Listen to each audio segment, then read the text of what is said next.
Hey guys, tonight we're diving deep like candlelit chapel, cold stone floor, definitely not what you think deep, into the lives of medieval nuns. Specifically what S3X, yes, that thing they weren't supposed to be having, was really like behind those abbey walls. You're going to hear stories you probably weren't meant to hear. Stories about desire, bodies, pleasure, punishment, and some extremely awkward confessions whispered under stained glass. And let's be honest, you probably won't survive this. If you were 13 years old in medieval Europe and female, and your family had too many mouths to feed or not enough dowries to go around, congrats, you were going to be a nun, or at least sent off to a convent with the strong suggestion that you find God. So before you get comfortable, take a moment to like the video and subscribe, but only if you genuinely enjoy what I do here. Also, I want to know, what city are you watching from, and what time is it right now? Drop it in the comments. Now, dim the lights, maybe turn on a fan for that soft background hum, and let's ease into tonight's journey together. So you're standing at the gates of a stone convent, clutching a bundle of linen and trying not to cry. You're just a kid, really. Maybe 13, maybe 14. Your father kissed you goodbye like he was shipping off livestock. Your mother whispered that this was for the best. They've paid a fee, or maybe made a donation, and now you belong to the church. You belong to silence, to obedience, to God, and to the abbess who now eyes you like she's just been handed a blank scroll she's expected to write scripture on. You walk inside and the first thing you notice is the cold. The stone bites through your thin shoes. The halls echo with your footfalls, but no one talks, not even the older girls. They glance at you with unreadable eyes, and you suddenly realise this isn't just a holy place, it's a controlled one. Desire doesn't die here. It just gets repackaged as devotion. Your first few weeks are dizzying. The rules come faster than you can memorise them. Wake at midnight. Pray in Latin. Fast on Fridays. No meat. No personal mirrors. No idle chatter. Definitely no touching. Not yourself, not others. You're told to mortify the flesh, which is a nice way of saying your body is an enemy, and the best way to win is to pretend it doesn't exist. But here's the thing, your body does exist. It gets warm under the scratchy wool of your habit. It aches from kneeling, it sweats in the cramped chapel, and when you lie awake at night, half hungry from fasting, the only warmth you have is the memory of someone brushing your hand during morning prayers. You weren't expecting that flutter in your chest, you didn't ask for it, but it's there. The church had ways of explaining this. You weren't sinful, your body was. Temptation was like a snake coiling through your ribs, whispering soft things about pleasure. Your job was to beat it down with prayer. But of course, prayer doesn't erase hormones. And not everyone came to the convent voluntarily. Some girls were dumped here after surviving trauma. Others were rebellious daughters, forced into vows to keep family property intact. One girl, older than you, has scars down her back from being corrected at home. Another whispers that she got pregnant, and this was her punishment. The fact is, many of the girls around you didn't come here seeking God. They were trapped by circumstance. That made for a strange sisterhood, one forged not just in holiness, but in quiet rebellion. You learn to read their glances during services. You hear the soft gasps in the dormitories late at night. You see how Sister A is always assigned chores near Sister B, and how they find excuses to touch hands when passing communion plates. Historical records confirm this, though of course they're few and far between. Many convents kept detailed logs, but most were destroyed, sanitized, or simply never admitted. What everyone kind of knew, that humans are humans, even in veils.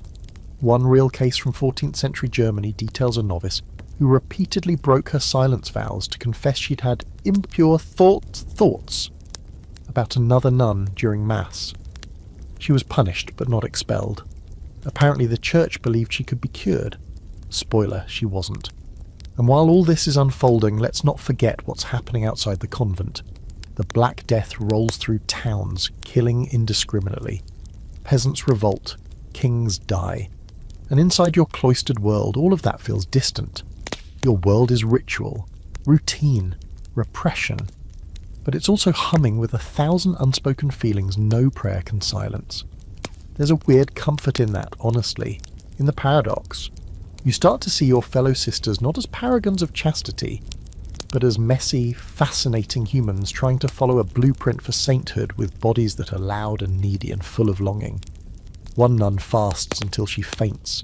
claiming divine ecstasy, but you saw her watching the abbess with eyes that burned. Another writes a poem about Christ's piercing love that reads suspiciously like erotica. Are they lying, or are they just trying to reconcile the only love they're allowed to name with the feelings they're not? There's an ongoing debate among scholars about how many nuns actually engaged in forbidden acts, S3X or otherwise. Some argue most nuns followed the rules, or at least tried. Others point to confessions, trial records, even a surviving erotic art tucked into the margins of devotional books. It's likely somewhere in the middle. Some resisted. Some succumbed. Most lived in the complicated grey space between. You end your first year tired, changed, and surprisingly alert to things you were never taught to notice. Like how someone's singing voice makes you shiver, how the abbess's gaze lingers a half-second too long, how sometimes when the incense is heavy and the candlelight is low, it feels like the whole room is trembling on the edge of something neither divine nor entirely earthly. And in that trembling, in that hush between the prayers, something very real breathes. You're kneeling on a hard stone floor again, knees pressed into the cold like they're supposed to grow roots. The air smells like wax and old wood, and your breath clouds slightly in front of your face. This part of the chapel was never meant to be warm. The priest chants in Latin, and your lips move with the others, mouthing words you barely understand. In theory, you're here to marry Christ. That's what the vow of chastity is, a spiritual union. And in case you forgot, the church will make a very big, very awkward deal out of it. You've been warned for months. The ceremony will change your life. It's supposed to be your holy wedding, the moment you shed your earthly identity and become the bride of Jesus himself. They dress you in white, drape a veil over your head and give you a ring. No pressure, right? You're not marrying someone who snores or forgets your birthday. You're marrying perfection. Try living up to that. There's incense in the air and the ringing of bells. You kneel again. You recite more vows. You're told to renounce the world and its temptations, and you do it, sort of, at least out loud. But what they don't explain is that temptation doesn't just vanish when you sign the paperwork. It's not like someone throws a switch and your body stops responding to, say, the soft curve of Sister Agnes's jawline, or how the priest's hand lingers on your shoulder a beat too long when giving you the Eucharist. You're still human. This whole system just pretends you're not. You see, celibacy isn't just abstinence. It's an entire spiritual commitment to never experiencing sexual pleasure, alone or with anyone else for the rest of your life. It sounds noble in a sermon, sure, but in practice it's a lot messier. In fact, medieval theologians got themselves into serious knots trying to explain what counts. Is a kiss sinful? A thought? What about dreams you can't control? Can a body be punished for something the mind didn't agree to? Nobody could fully agree, and so the nuns were left to navigate the rules with whatever limited tools they had.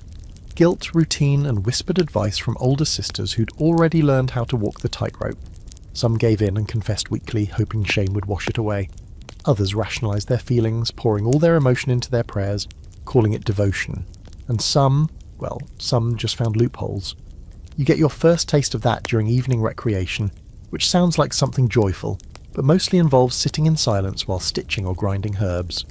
It's in these long, quiet hours that the glances start to mean more, that laughter gets too soft, too private, that a brush of fingers lingers just a heartbeat longer than it should. You're not blind. You see it happen.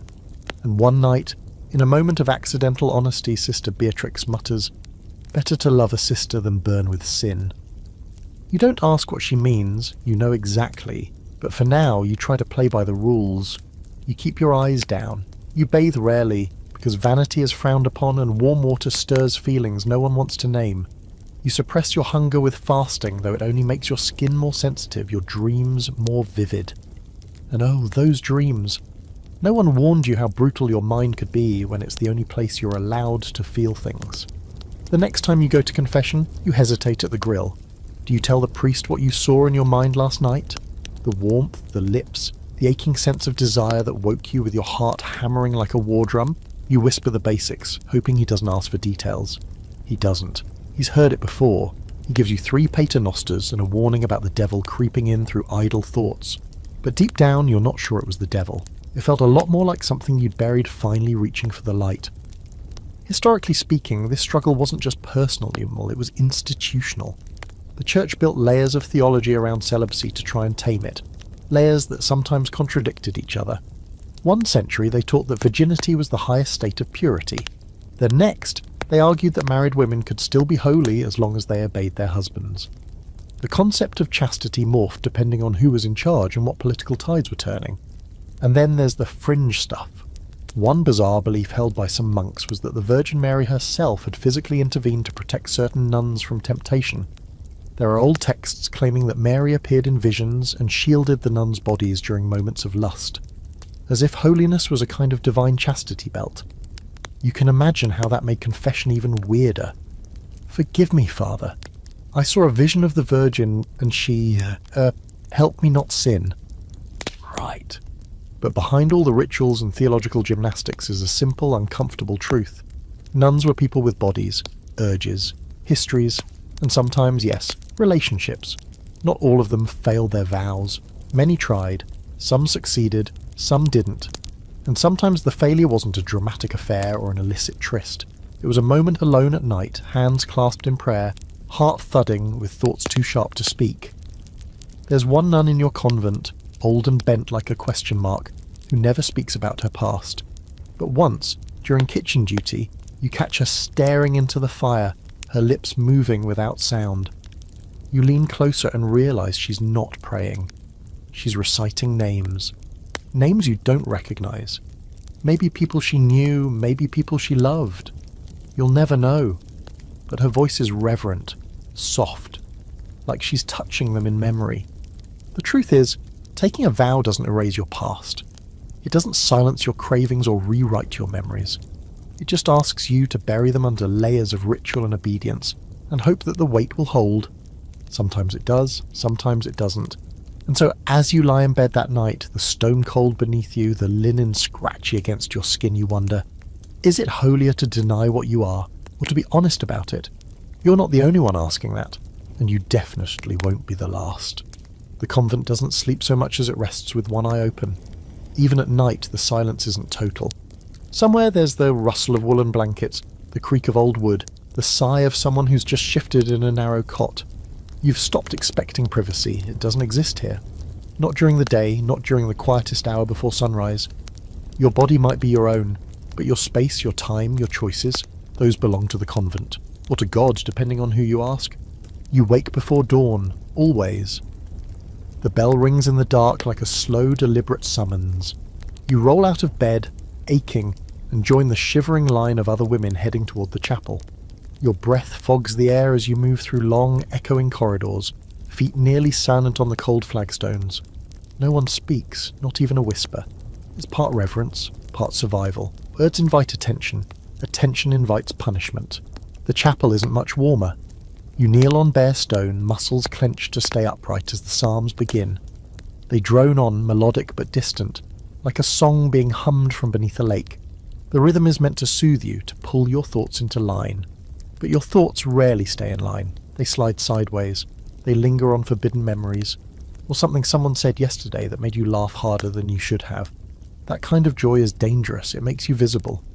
Convent life is engineered to suppress temptation. It's not just about vows. It's about architecture, schedules, and supervision. The walls are thick, the windows small, the doors always just a bit too heavy to sneak through. The rooms are sparse, a bed, a wash basin, a crucifix.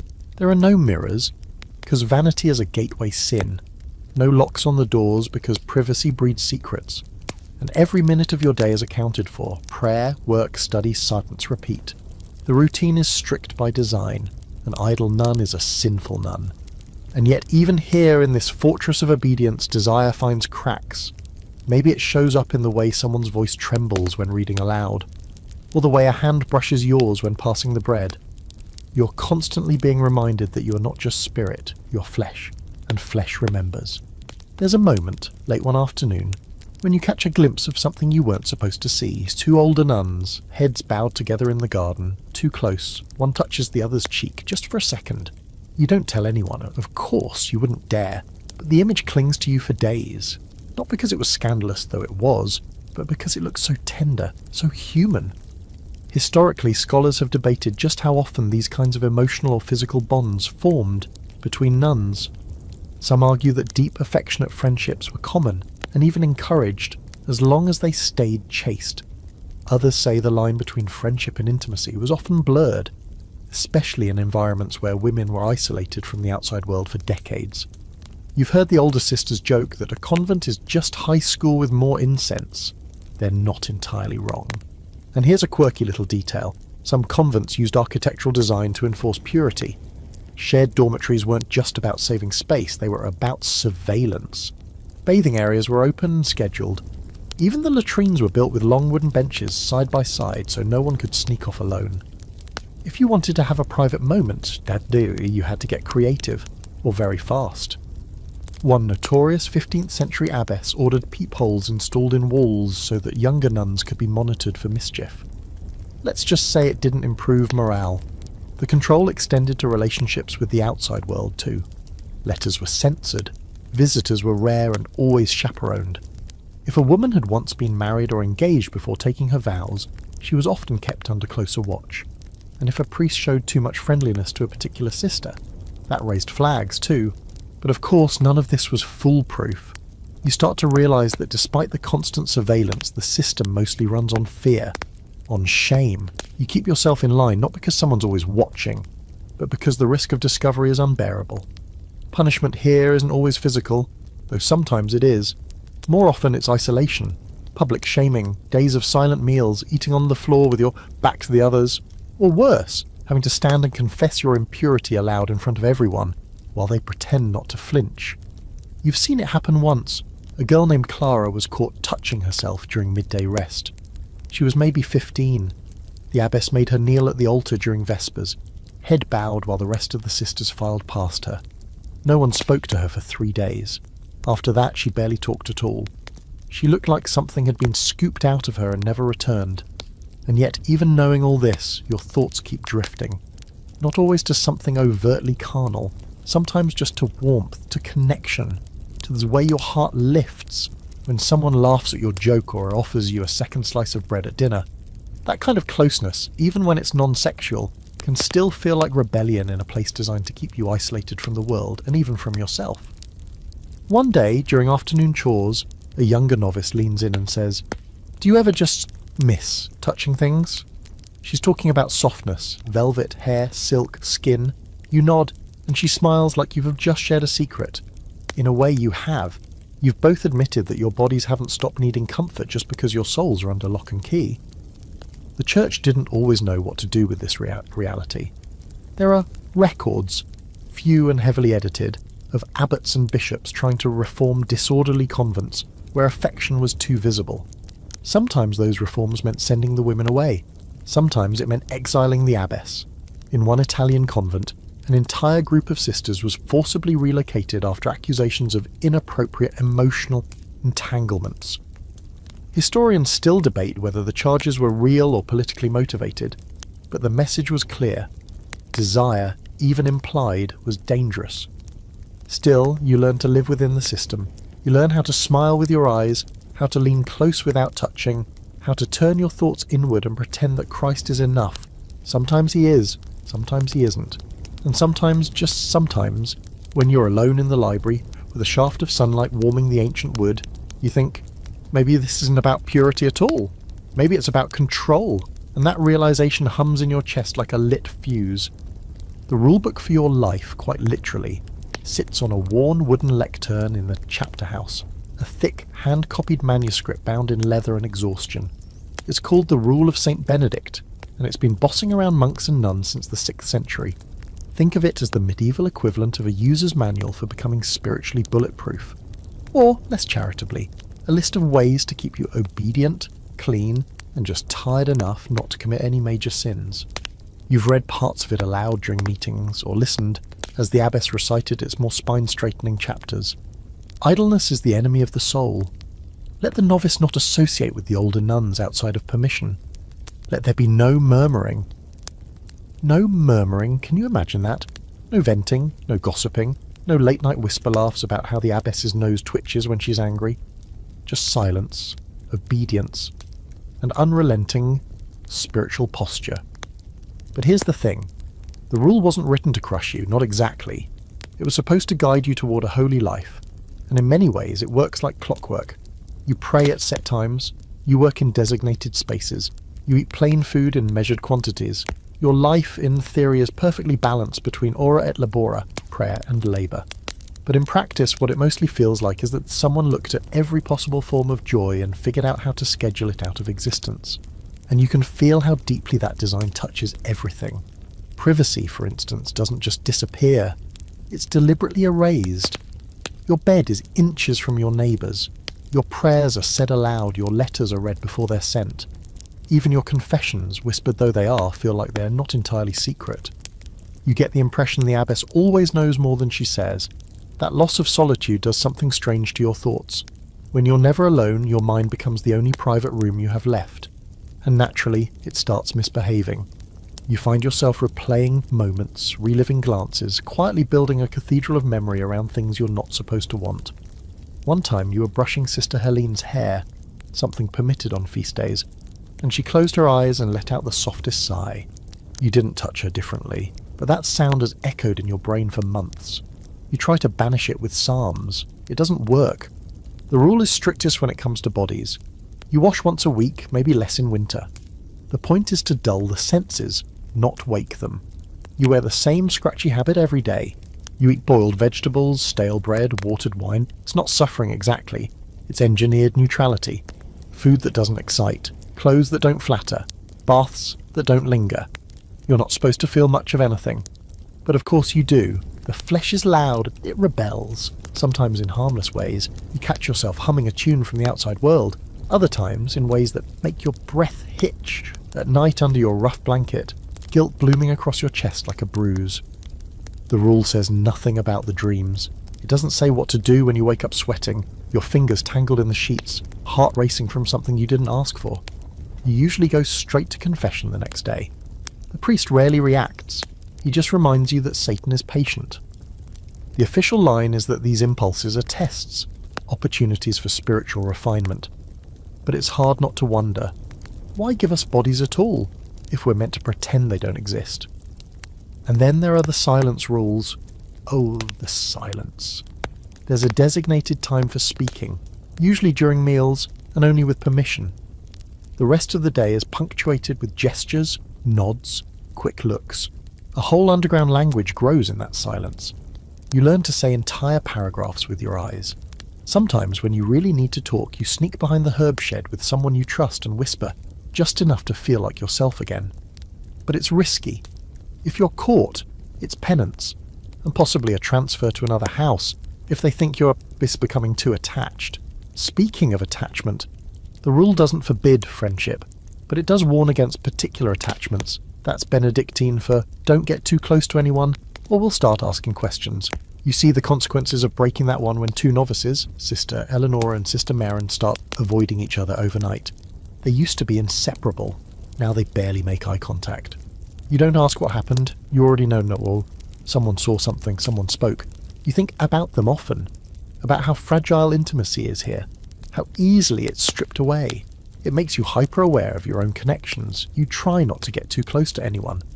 But even that is a kind of loneliness, one that hums under your skin, heavy and unshakable. You can't touch, you can't speak freely, you can't even laugh too loud. But your body still wants warmth, your soul still wants contact. The more the rule forbids, the more you crave. And here's a fun fringe fact. In one particularly intense monastery, the abbess introduced a rule where no one was allowed to look anyone else in the eye during prayer. To prevent impure thoughts, she said, which is hilarious, because if anything, that just made you more aware of each other. Like, congratulations, you've just turned every sideways glance into an erotic novella. But maybe that's the point. The rule doesn't erase desire. It frames it as danger. It teaches you to fear it, suppress it, or redirect it toward God. That's where you get nuns who write poetry about Christ's body, his wounds, his blood, using language that, let's be honest, feels a little too breathy to be purely devotional. One such mystic, Mechtilde of Magdeburg, famously described her union with Christ in terms that bordered on the sensual. She wrote of melting in the fire of his love and pressing against his holy side. Some scholars argue this was purely metaphorical. Others say it's just another example of how the only safe outlet for female desire in the Middle Ages was to dress it up in spiritual drag. You lie in bed that night, the rule echoing in your head like a scold. No murmuring, no vanity, no special friendships, no eye contact even. But your body doesn't care. It wants what it wants. Softness. Nearness. Understanding. You wonder if God understands. You hope so, because the rule sure doesn't. It starts with a phrase you've heard 100 times by now. You are married to Christ. Everyone says it with a kind of reverent finality, as though that should clear up all your confusion, cancel every ache, and hand you the blueprint for a perfect life, married to Christ. It's said like a comfort, but mostly it just adds another layer of weirdness to the already confusing business of desire. Because what does that actually mean? Is he watching you all the time? Does he know when your thoughts wander? Is he jealous? When you first took your vows, the language made you feel holy, chosen, special even. You walked down the nave in white carrying a candle, the choir chanting around you. It felt solemn, real. And the ring, the one they slid onto your finger, binding you to an invisible groom, sparkled like a promise. But the longer you stay inside the convent walls, the more you realise how complicated this so-called marriage really is. Because unlike an actual husband, Christ doesn't talk back. He doesn't help with laundry. He doesn't sneak you bread from the kitchens when you're too tired to chew another boiled leek. What you get instead are statues, icons, a crucifix above your bed that watches as you pray, and watches when you can't. The physical reality of your so-called spouse is distant, abstract, but somehow the expectations are anything but. And here's where things get both deeply spiritual and profoundly weird. Some nuns, especially the mystics, take this spiritual marriage thing very seriously. You've heard whispers about women who have full-blown visions where Christ speaks to them, touches them, even embraces them. Some report feeling a physical presence during prayer. Others claim to have wedded him in dreams that sound, frankly, a little too vivid to be purely theological. One nun in particular, St. Catherine of Siena, reportedly received an invisible wedding ring from Jesus himself, made not of gold, but of his own holy foreskin. Yes, you heard that right. That was a widely circulated claim in the medieval church, and it somehow didn't raise as many eyebrows back then as you'd think. To modern ears, it sounds borderline unhinged, but to medieval believers it was seen as a mark of deep devotion. Catherine claimed she could feel the ring on her finger at all times, even though no one else could see it. Imagine walking around your whole life insisting you're wearing a divine flesh ring, and no one even blinks. This merging of the spiritual and the erotic wasn't accidental. It was almost institutionalized. The idea was that by redirecting every ounce of human longing toward Christ, nuns could transform their desires into divine love. And to be fair, some genuinely seemed to pull that off. They wrote prayers that read like love letters. They whispered his name the way a lover might in the dark. You begin to understand that for many this was the only safe, socially acceptable way to feel passion at all. But for the rest of you, those who don't see visions or feel rings made of holy body parts, it's just confusing. Because you're told you're married to Jesus, but you're also taught to fear your own body. You're encouraged to love him with all your heart, but not with your flesh. And where exactly is the line? Is it okay to imagine him holding you, kissing your forehead? What about your mouth? And if he comes to you in a dream and your body responds, do you confess it? Or does that make you holy? There's no clear answer. Scholars still argue about this. Some insist these experiences were symbolic, nothing more. Others say they were deeply physical. Either way, the tension is real. You see it in how the older nuns pray, bodies stiff, eyes closed, mouths tight with discipline. They want to feel something, clearly, but they're terrified of what that something might be. And so you play the part. You kiss the floor during prayer. You sing the hymns with your voice just loud enough to be heard, just soft enough not to stand out. You pretend that being married to a man you've never touched is enough, that it fills the places inside you that ache, that it makes up for the lack of warmth, of closeness, of anything remotely resembling human affection. But sometimes late at night, you feel something different, something real. It's not a vision, it's not a miracle, it's just a quiet sense of presence, like someone is beside you, listening, breathing. And maybe that's the point. Maybe in the silence and solitude, in the denial and the repetition, you create a space where even longing becomes holy. Still, you can't ignore the irony. The church asks you to love Christ like a bride, but punishes you for feeling what a bride would naturally feel. Passion, affection, physical desire, those are all suspect, even if they're directed at your heavenly husband. It's like being in a relationship where you're not allowed to touch or be touched, but are expected to remain hopelessly in love anyway. Some sisters take this to intense levels. They sleep with thorns under their robes. They fast until their bodies tremble. One nun in your own house wears a chain under her habit, a cold metal reminder to herself that pleasure is the enemy. You asked her about it once and she just said, "He suffered for me. I will suffer for him." You didn't press further, but you noticed the way her hand trembled when she held her rosary. Not from piety, from hunger. And yet, for all the fear and repression, you sometimes glimpse something beautiful in the mess of it all. A sister weeping during Mass, overcome by emotion. The quiet touch of a hand on your back during a particularly difficult morning. A hymn that rises from the group with such harmony, it makes your throat ache. There is love here, deep love. But it's buried under centuries of rules and ritual and fear. You're constantly digging for it, brushing off layers of ash to find a glowing ember underneath. One day you sit alone in the chapel, after everyone else has gone to work. You stare at the crucifix above the altar. You whisper a question you're not even sure you're allowed to ask. Is this what you want? For us to pretend we don't feel? There's no answer, just silence. But for once, it doesn't feel empty. It feels like he heard you. And maybe that's enough. Maybe he's not judging. Maybe he's just waiting. You wake up in the middle of the night, breath shallow, sweat sticky along your spine, heart thudding like you've just run through a thunderstorm. You don't know exactly what the dream was, just that it left you trembling and guilty and aching in ways you're not supposed to name. You glance across the dormitory. The others are asleep, or at least pretending to be. The moonlight filters through the narrow window slits, casting faint silver across the floor like the faintest breath of mercy. You don't move, you just lie there listening to your heartbeat and the steady rhythm of someone else snoring, and you think, what am I supposed to do with this? This is how it starts, really, the slow, uneasy recognition that no matter how devoted you are, your body still insists on participating.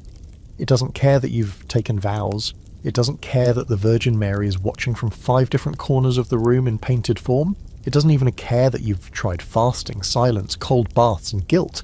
It still wants. And that brings you straight to the dark, awkward territory of the body's betrayal. Dreams, urges, unbidden thoughts. The Church has language for this, nocturnal emission. In men, it's considered unfortunate but manageable. In women, it's often treated with more suspicion, sometimes even horror. After all, a man's body is thought to work automatically. A woman's, according to medieval logic, doesn't do anything without her will involved. So if a nun wakes up wet and shaking, she's not just a victim of sleep. She's a sinner. It doesn't matter that your mind wasn't involved.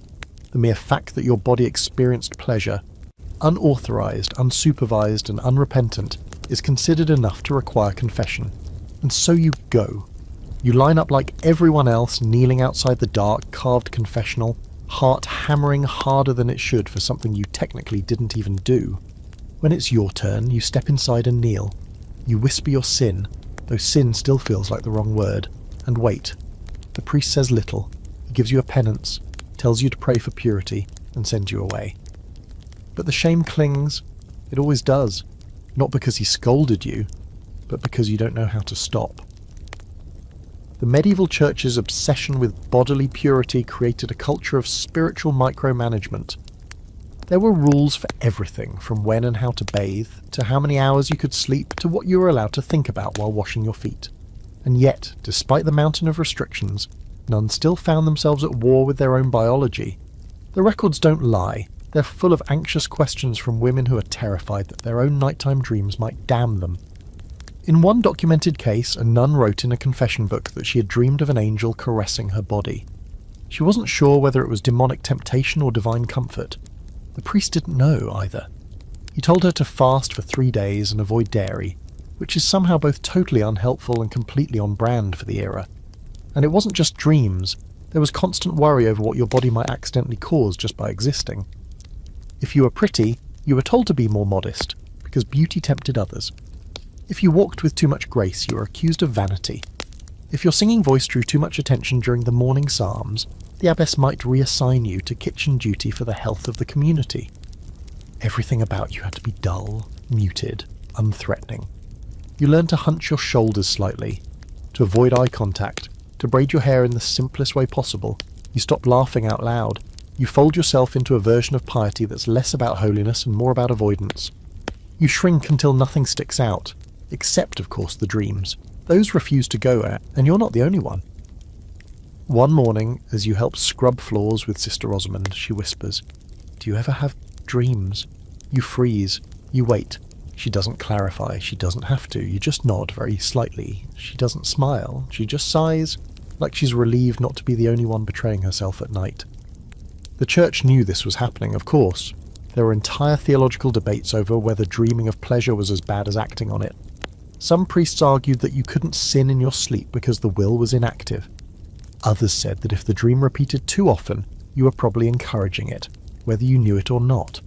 And some went full demonology, claiming that succubi, female demons, visited sleeping women and stirred lust in them. Better to blame Satan than biology, apparently. One particularly bonkers fringe belief was that demons could assume the form of saints to trick pious women into ecstatic encounters, which means, according to that logic, your dream about Saint Sebastian, looking longingly into your eyes while you lie wrapped in roses, might not be divine. It might just be the devil in drag. So helpful. All this fear made confession less a place of healing and more like a spiritual DMV, a place where you checked in weekly, confessed to existing and hoped your paperwork cleared. The problem was, over time, you began to internalize the shame. It wrapped itself around you like a second skin. You began to believe that your own body was a traitor, that pleasure, even accidental, made you unworthy. And the damage didn't stop at night. You started to flinch when someone brushed your arm. You avoided sitting too close. You barely let yourself notice how beautiful Sister Adrienne's voice sounded when she sang the Kyrie. You became afraid not just of sinning, but of wanting to. One evening after Vespers, you sit alone in the cloister garden, the sky turning lavender above you. You wonder what it would be like to live in a body without guilt, to feel something and not immediately search for a penance. The air is cool, a soft wind lifts the edge of your veil. You imagine just for a moment that this is enough, that the dream doesn't need to be punished, that maybe it was just your body reminding you that you're still alive. But you know better. Tomorrow you'll confess again, because that's the system. You sin, you confess, you fast, you repeat, you dream, you wake up afraid, and it goes on and on. You fall asleep that night wondering if God ever gets tired of hearing the same apology from the same lips. Maybe he rolls his eyes. Maybe he reaches down and smooths your hair and says nothing at all. It begins in the stillness, as so many things do here. The chapel is dark, the candles flickering low, and the incense clings to the back of your throat like honey turned sour. You're kneeling, eyes closed, palms open, in imitation of surrender, when suddenly you feel it. Not heat exactly, but a kind of trembling under your skin, like something is trying to rise out of you. Your breath catches, your chest tightens, and just before you can stop it, tears roll silently down your cheeks. You're not sad, you're not scared, you're not even sure what you are. But whatever this is, it doesn't feel like prayer. It feels like something else entirely.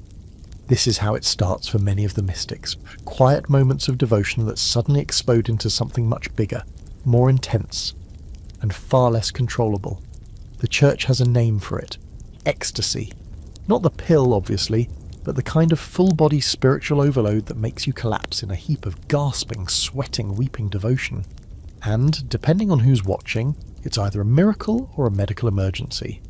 Some nuns experience it rarely, maybe once in their lives. Others seem to live on the edge of it, eyes glazed, voices dreamy, caught in constant communion with the divine. You're not sure where you fall yet. But it's hard not to notice how much these moments look like something else.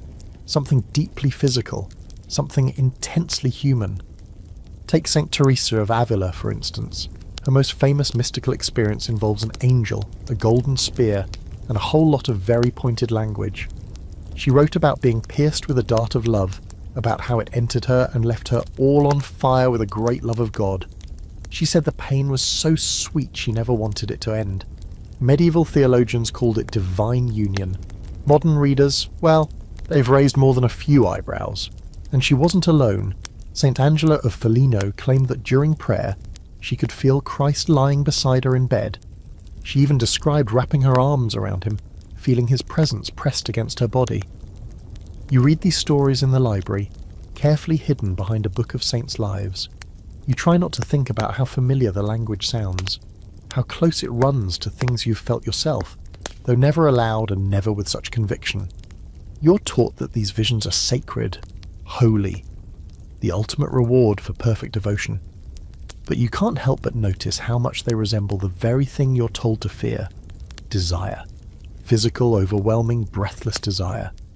Except now it's wrapped in a veil of gold leaf saints and sung Latin. It's still your body responding, it just has better marketing. And it raises a strange question.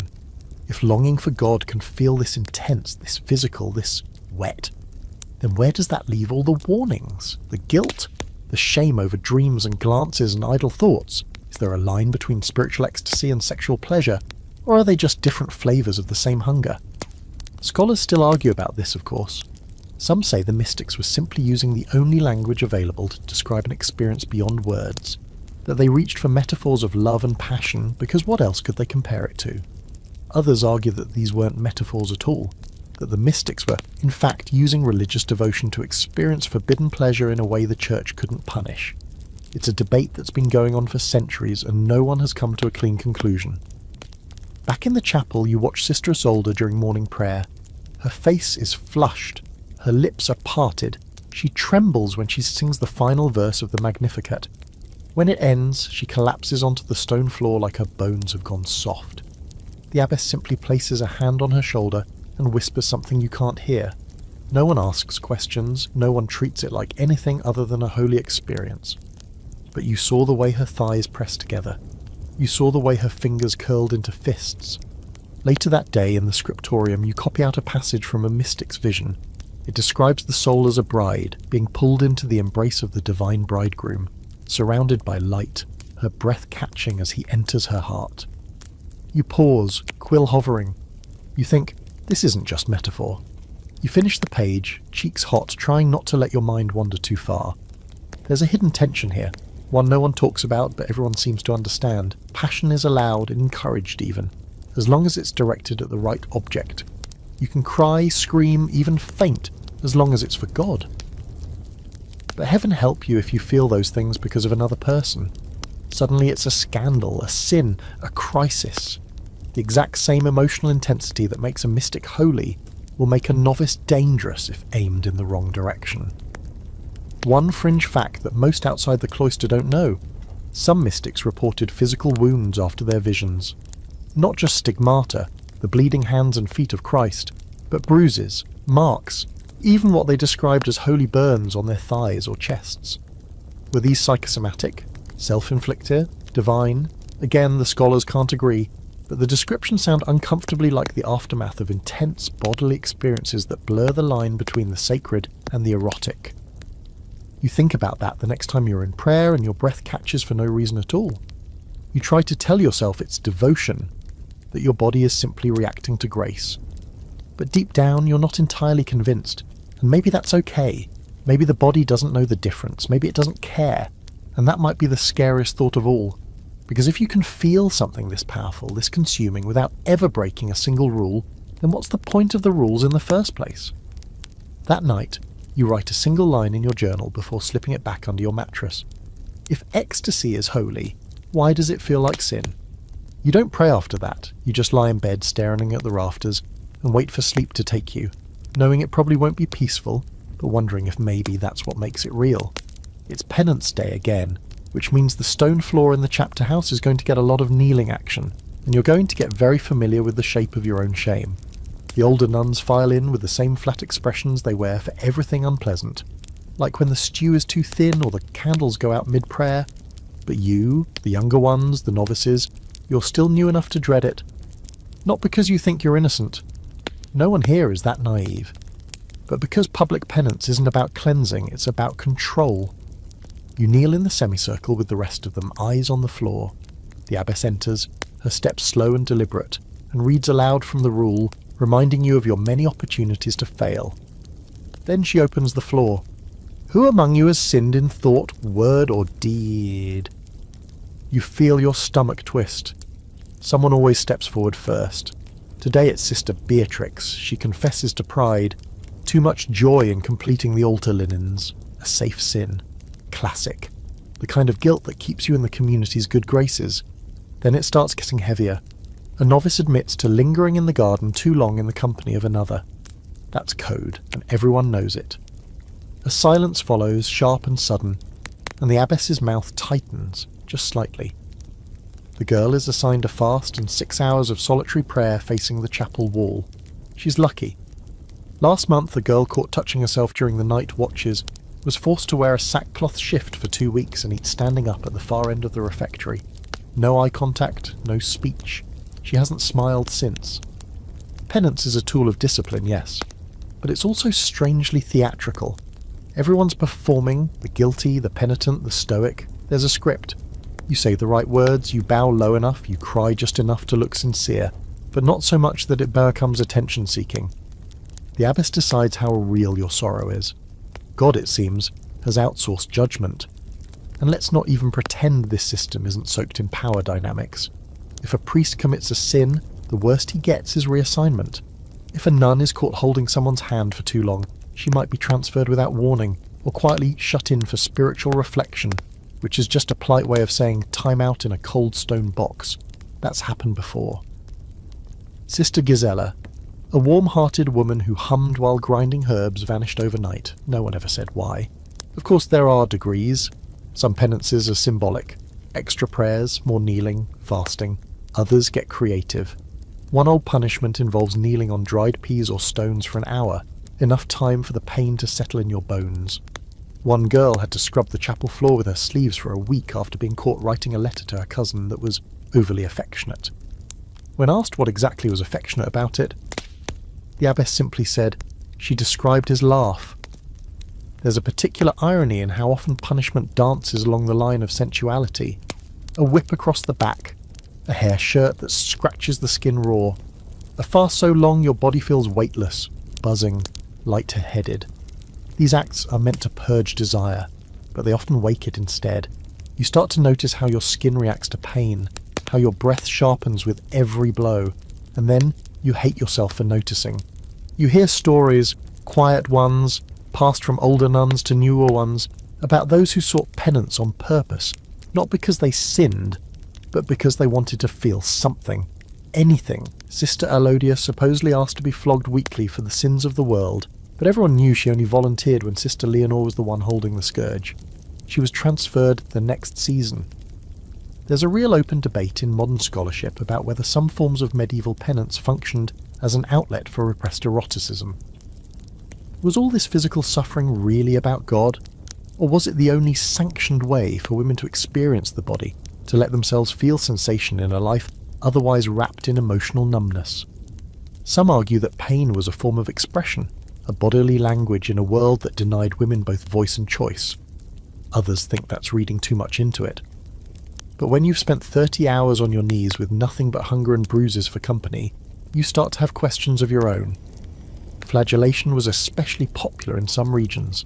Entire communities of religious women would gather weekly to whip themselves in a circle while chanting psalms. And yeah, that sounds like something from a Dan Brown fever dream, but it was real. There are accounts of nuns collapsing in sobbing heaps afterward, claiming they'd never felt closer to God.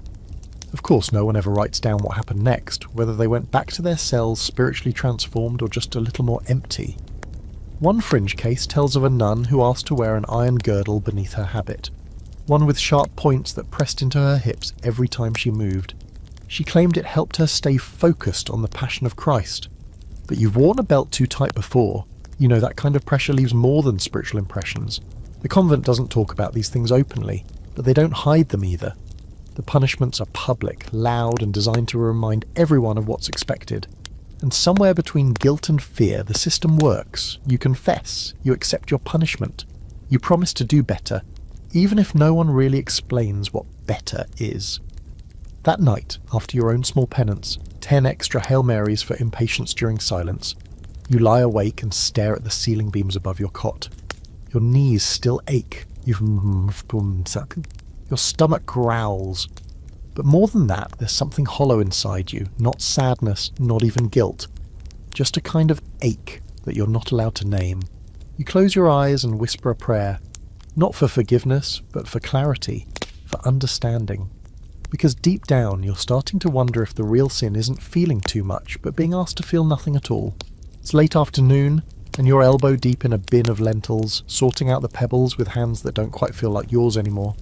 Your mind drifts, as it often does during chores, and you wonder what it would be like to read something dangerous. Not another dry saint's biography or cautionary tale about why it's wrong to love the world, but something that says things. Real things. Secret things. You're not even sure what you mean by that, but you know what you don't mean. Another volume of the edifying life of Saint Eulalia. God, if you have to read one more passage about a woman weeping joyfully while being eaten by lions, you'll start rooting for the lions. The convent library is small, dim, and smells like dust, ink, and centuries of repression. But it holds more than you might expect. Most of it's devotional. Scrolls, codices, some old psalters too fragile to touch. But tucked away, buried behind rows of safely boring theology, are a few books the novices aren't supposed to find. And one afternoon, while dusting near the top shelf, you do. It doesn't have a title on the spine. The cover is worn calfskin, cracked and soft. You only open it because your fingers are tired of folding linen, and your eyes are hungry for something unexpected. Inside, the Latin is sloppier, faster, like it was written by someone in a hurry, or in hiding. You flip through until you hit a passage that makes your mouth go dry. It's a story, a love story, or maybe something darker. It's about a woman, a nun, who dreams of a radiant man appearing in her chamber. She calls him an angel, he calls her his bride. They speak in riddles, in metaphor, but the meaning is clear enough. He touches her. She burns. She falls to her knees and cries out, not in pain, not even in fear, but in joy. Her whole body becomes a prayer. You slam the book shut. Your heart is thudding. You've never read anything like this. It's not explicit. There's no crude language, no crude drawings tucked into the margins. But it feels explicit. Not just because of what's written, but because of what it stirs. You glance over your shoulder. No one's there. You slide the book back a little too fast and walk out of the library with your hands clenched into fists and your thoughts scattered like spilled ink. You don't sleep that night. That book changes something. Not just the words themselves, but the possibility of them. If that exists, hidden in this place, this world of scrubbed stone and silent rules, then what else has been kept from you? What are the nuns not saying? What have they read, written, done? Over the next few weeks, you start paying attention.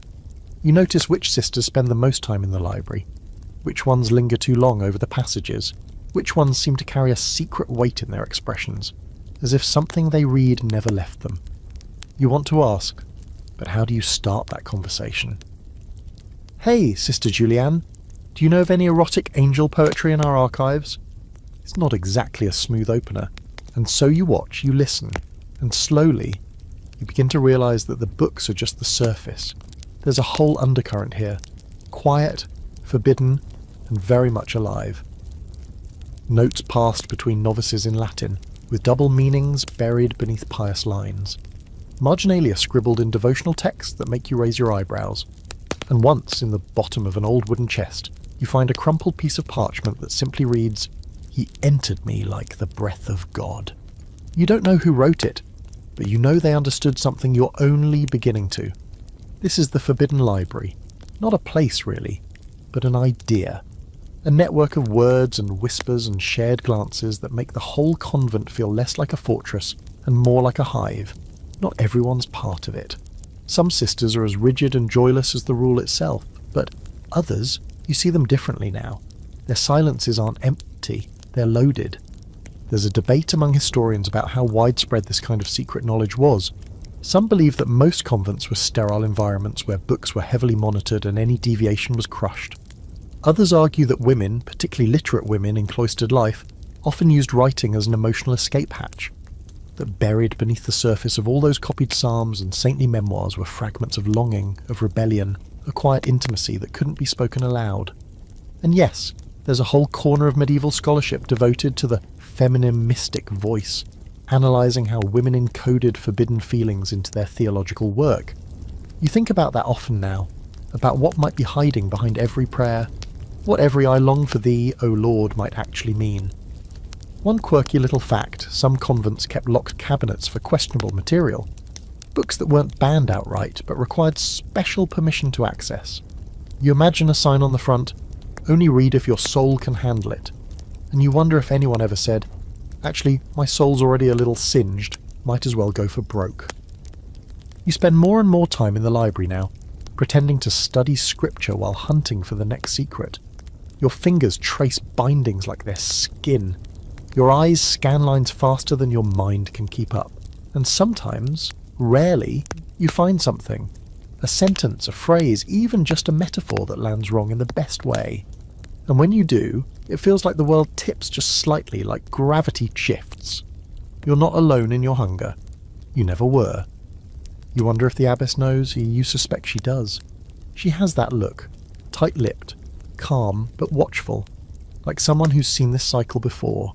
A young nun discovers something forbidden, reads too much, feels too much, maybe confesses, maybe doesn't.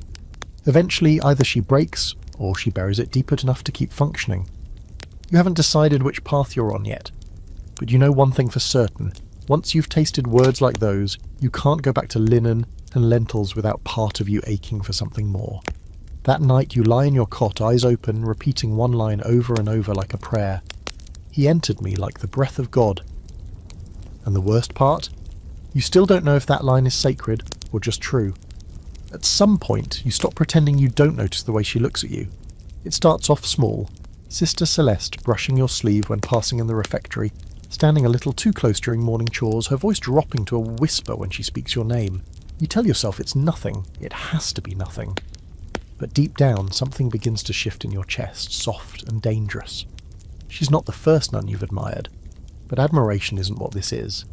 Celeste is sharp-witted and strangely kind, always managing to say something warm without ever stepping outside the bounds of obedience. But when her hand rests on your back during silent prayer, even for a send, it burns through your habit like sunlight on frost.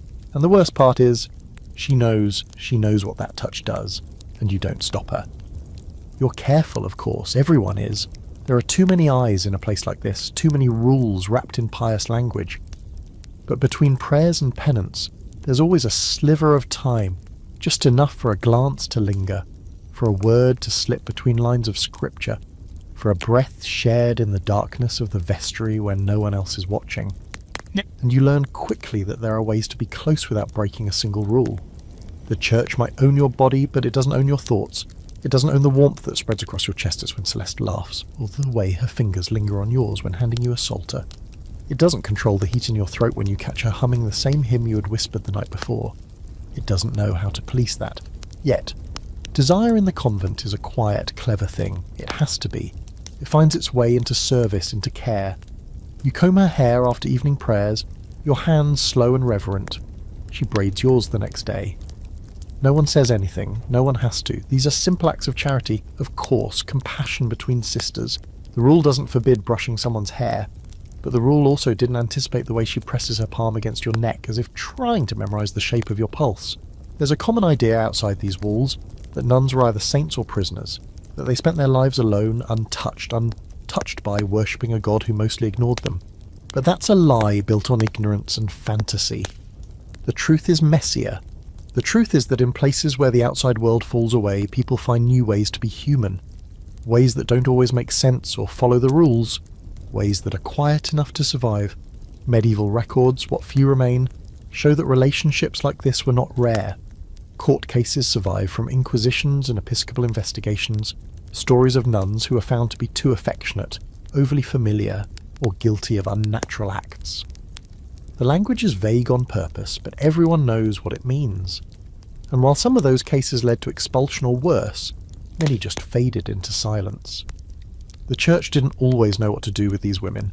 They weren't heretics, they weren't witches, they were just too close. One especially famous case from a convent in France describes two nuns caught kissing behind the cloister wall. They were punished with a week of silence and extra fasting, not because of the act itself, but because they were seen. The shame wasn't in the desire, it was in the exposure, as if sin only mattered once it had an audience. And there's the heart of it. In here, sin is rarely about what is, it's about what looks like. You can feel what you want as long as you never show it. You can love someone as long as no one sees you love them. You can brush her fingers in the dark, lean close enough to feel her breath, whisper her name into your pillow, but if you're caught, that love becomes a crime. And still you keep doing it. Not everything you feel is romantic or sexual, but some of it is. And the fact that it's another woman, well, that just makes it more invisible. In a world that barely believes women have desire at all, how could anyone imagine two of them would share it? You learn to write around the truth, to tuck little notes into the pages of her prayer book, just single lines, never names, nothing that could be traced. He is with us in the stillness. Even the silent ones feel the fire. I dreamed of you in white. She always writes back, never directly, but the Psalter is always returned with a fresh line added, something soft and cryptic that sets your skin tingling for the rest of the day. There's no language for what you are to each other. Not in the church, not in the rule, not even in the books you read late at night. But you find your own. You call her my soul's echo. She calls you sister in sight. It sounds spiritual enough to pass, but when she says it, sembaios, you hear something else, something hungry. The church would call this unnatural, a sin of the flesh. But what you have with her feels more natural than anything else in this cold stone life. It's the only thing that doesn't feel like performance. You don't pretend with her. Not when you kneel side by side at Mass. Not when your hands brush under the altar cloth. Not when your eyes lock during sung prayer, and both your voices falter for just a moment. There's a modern debate, quiet and ongoing, about how to read these relationships. Were they romantic, sexual, platonic, sisterly? Some historians insist we're projecting modern ideas onto past lives. Others argue that intimacy is intimacy, regardless of era. But inside this world, those distinctions blur. What you feel for Celeste isn't modern or historical. It just is. A slow-burning, quiet flashing flame in a room that was never meant to hold fire. You're careful, always, but you don't stop, you can't. And maybe that's the real rebellion. Not the touch or the notes or the closeness, but the refusal to apologise for wanting something real in a world built entirely on denial. One night you sit beside her in the chapel, the candles almost burn down to wax puddles, and she leans just slightly, so her shoulder brushes yours. Neither of you speaks. Neither of you moves, and you both know it. This moment, this closeness, this tiny, defiant stillness is a prayer far more honest than any you've ever spoken aloud. You sit alone in the confessional, knees bruising against the cold wood, heart pounding loud enough to drown out your thoughts. Behind the grill, a priest's voice murmurs something routine, Dominus vobiscum, but you don't answer right away. You're stalling. This time you don't know how to start. The weight of the silence presses down, filling the tiny box with more heat than the stone chapel ever holds. When you finally speak, your voice comes out thinner than you meant. You confess that your thoughts have been unsettled. You confess that you've felt affection too deeply, that your body has responded without permission. You do not say her name, you do not admit the shape of the truth. The priest, as always, gives you nothing. No pause, no gasp of scandal. Just a string of paternosters and an order to fast again. You nod, you whisper thank you, Father, and slip out into the chapel with your guilt neatly folded back into your habit. But something about the exchange leaves you colder than usual. His voice was softer than before, almost familiar. That's the thing about priests here. They're everywhere and nowhere. They administer the sacraments, preach during feast days and offer confession, but they live separately, at least officially. But of course, boundaries in theory don't always hold up in practice. You've noticed the way some priests look at the younger nuns. You've noticed how quickly certain sisters rush to confession after only a day or two. And you've heard the stories, softly whispered in kitchens, in corners, in laundry rooms, about what really happens behind the curtain. Everyone pretends it doesn't happen, that priests are too holy, too distant, too disinterested. But that's just wishful thinking layered with power. The truth is, some of them take full advantage of the secrecy and trust baked into the role.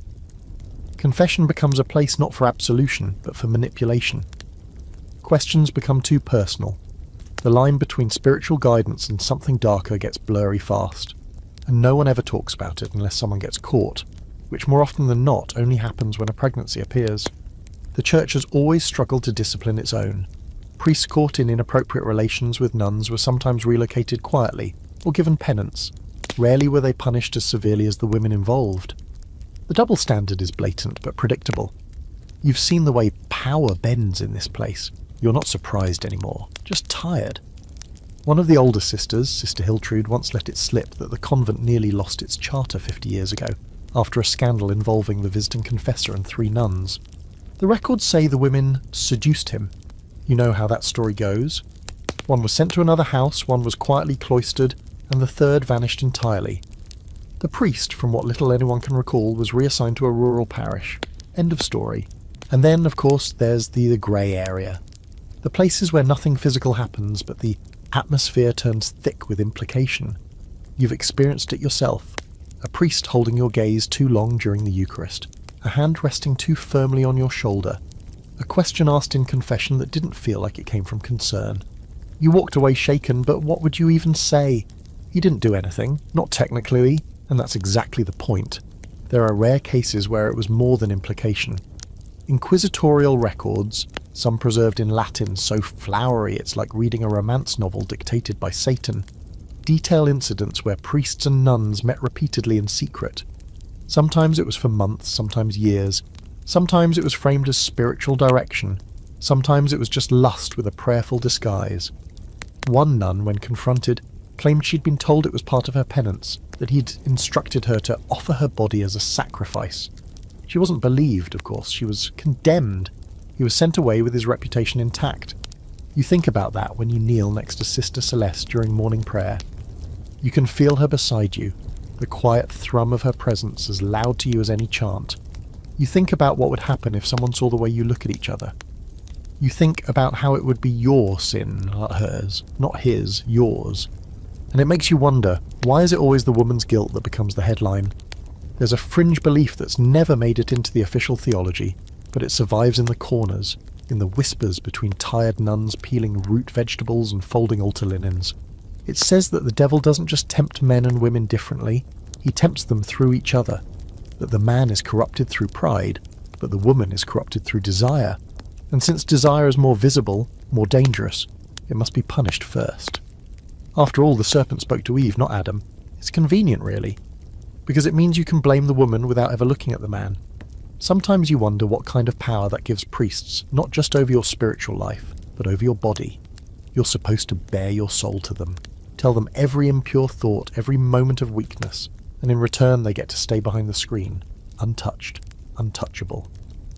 But you've seen what happens when the screen isn't enough, when the curtain parts, when confession becomes something else. One priest, Father Anselm, visits every 3rd week. He speaks softly, his sermons tight and composed, his eyes unreadable.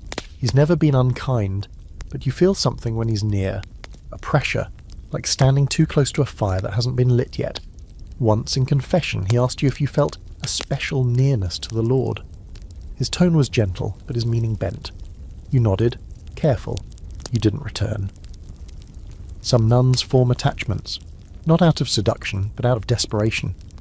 A man's attention in a sea of silence and sameness can feel like mercy. You don't blame them, you just fear what happens when the longing outpaces the rules. You've stopped going to confession weekly. You make excuses, work, prayer for sore throat. The abbess hasn't pressed you yet, but she will, she always does. Eventually, every nun has to answer to someone. That night, you sit in the chapel after Compline, the last prayers of the day echoing faintly in your memory. You stare at the altar, where the candles burn like small sentinels. You wonder if God hears everything you whisper behind the curtain. You wonder if he knows the difference between a sin and a secret, between a confession and a confession taken. You close your eyes, fold your hands, and murmur the only prayer that feels true. Please, let me still belong to myself, because in this place sometimes that's the only thing worth saving. It starts with a rumour, the way everything starts here. You hear it during laundry, passed like a prayer between folded sleeves and soap-stung fingers. Someone saw 2 sisters disappear behind the vestry door after none. Someone else swears they heard giggling. Another claims she saw the abbess's expression tighten during evening prayers, just for a moment, like she'd already heard more than enough. You pretend not to listen, but you're listening. Everyone listens. Gossip in the convent isn't just customary, it's survival. Information is currency, power warning, especially when scandal is involved. Within a day it has a name, Sister Benicia, and someone else. No one's sure who, but that's how these things go. They spread fast and wide, and the details shift with each telling like wind stirring ash. One version says it was a kiss. Another, a letter found under a mattress. One girl swears it was full-blown fornication under the statue of St. Clair, though even she doesn't seem to believe it. You think of Benicia, sharp-tongued, always laughing with her teeth, more alive than most of the ghosts in habits around here. She once winked at you after morning mass just because she caught you dozing. You remember the flicker of amusement in her eyes, how it stayed with you all day. Now you wonder if that spark burned a little too hot. 2 days later, she's gone. No explanation, no formal penance, no chance to say goodbye. Her bed is stripped, her books gone, her name scratched off the duty roster like it was never written. The abbess doesn't mention her. No one does. But the silence left in her place screams at you during every meal, every prayer, every sleepless hour. This isn't the first time, of course. The church has long had protocols for such incidents. When scandal blooms, you don't investigate. You contain. Convents were both spiritual sanctuaries and, frankly, reputational landmines. If word got out that women vowed to chastity were touching each other, or worse, enjoying it, it wasn't just a moral issue. It was a political one. Funding, patronage, legitimacy, all of it hung in the balance. So when things went sideways, they went quietly. Historical records show dozens of these silent scandals. A 14th century English convent saw 4 sisters sent away in the middle of the winter after a bishop's visit exposed a network of corruption. The phrase was vague, but court testimony described letters filled with longing and bodies curled together under shared blankets. In another case in Italy, a group of women were interrogated for having a secret affection circle where they exchanged poems and touched hands during Vespers. Only one returned. The rest were absorbed into different houses, like drops of ink in too much water. Inquisition records, for all their cruelty, offer eerie insight. You find one in a dusty volume from the restricted shelf describing an event at a convent outside Cologne. 2 nuns, Sister Gertrude and Sister Alwine, were accused not just of touching, but of worshipping each other's bodies as they might the wounds of Christ. It's hard to tell if the words were confessions or just interpretations, because when men write down women's sins, they rarely leave space for what the women themselves meant. And that's the part that sticks with you, the interpretation. Because maybe Sister Benicia did kiss someone, maybe she didn't. But in the end, it's not about what happened. It's about what someone saw, or thought they saw, or imagined in the dark. It's about control and what the church does to women who dare to live outside the script. The abbess says nothing. Her silence is louder than any punishment. She tightens the curfew, cuts back recreation hours, reassigns dormitories without explanation. You're moved to a new cell, closer to the older nuns. You're not the only one. Suddenly everyone's being watched. The air is sharp with suspicion. Glances are weighed. Conversations go quiet when someone else enters the room. The message is clear. We saw what happened. It will not happen again. You find yourself grieving, not just for Benicia, but for what her absence means.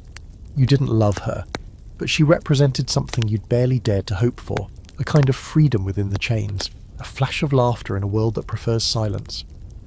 And now she's gone, swallowed by a system that knows exactly how to erase you without leaving a mark. You and Sister Celeste don't speak for 3 days, not out of fear, out of mourning. The shared silence between you is heavier than words. On the 4th day, you pass her in the cloister, and she brushes her fingers along yours. Barely a touch, but enough to say, I'm still here. You nod and you walk on, but you feel the burn of that touch all evening. There's an unspoken law in convents, don't get caught. Not just for your own sake, but for hers. 1 scandal is a tragedy. 2 is a pattern, and patterns get punished more thoroughly. You know that now, you've seen it. Still, there's a question you can't shake. Was Benicia's sin a moment of weakness, or a moment of truth? And is it really better to go quietly, untouched, unloved, unscathed, than to burn just once with something real? Modern scholars often debate this exact thing. Whether these sandals were moments of actual rebellion, or just the church's projection of fear onto any visible affection between women. There are those who argue these were romantic friendships, nothing more. Others insist the language of the records, the focus on physicality, the poetic confessions, suggest deeper relationships, hidden by necessity and punished by design.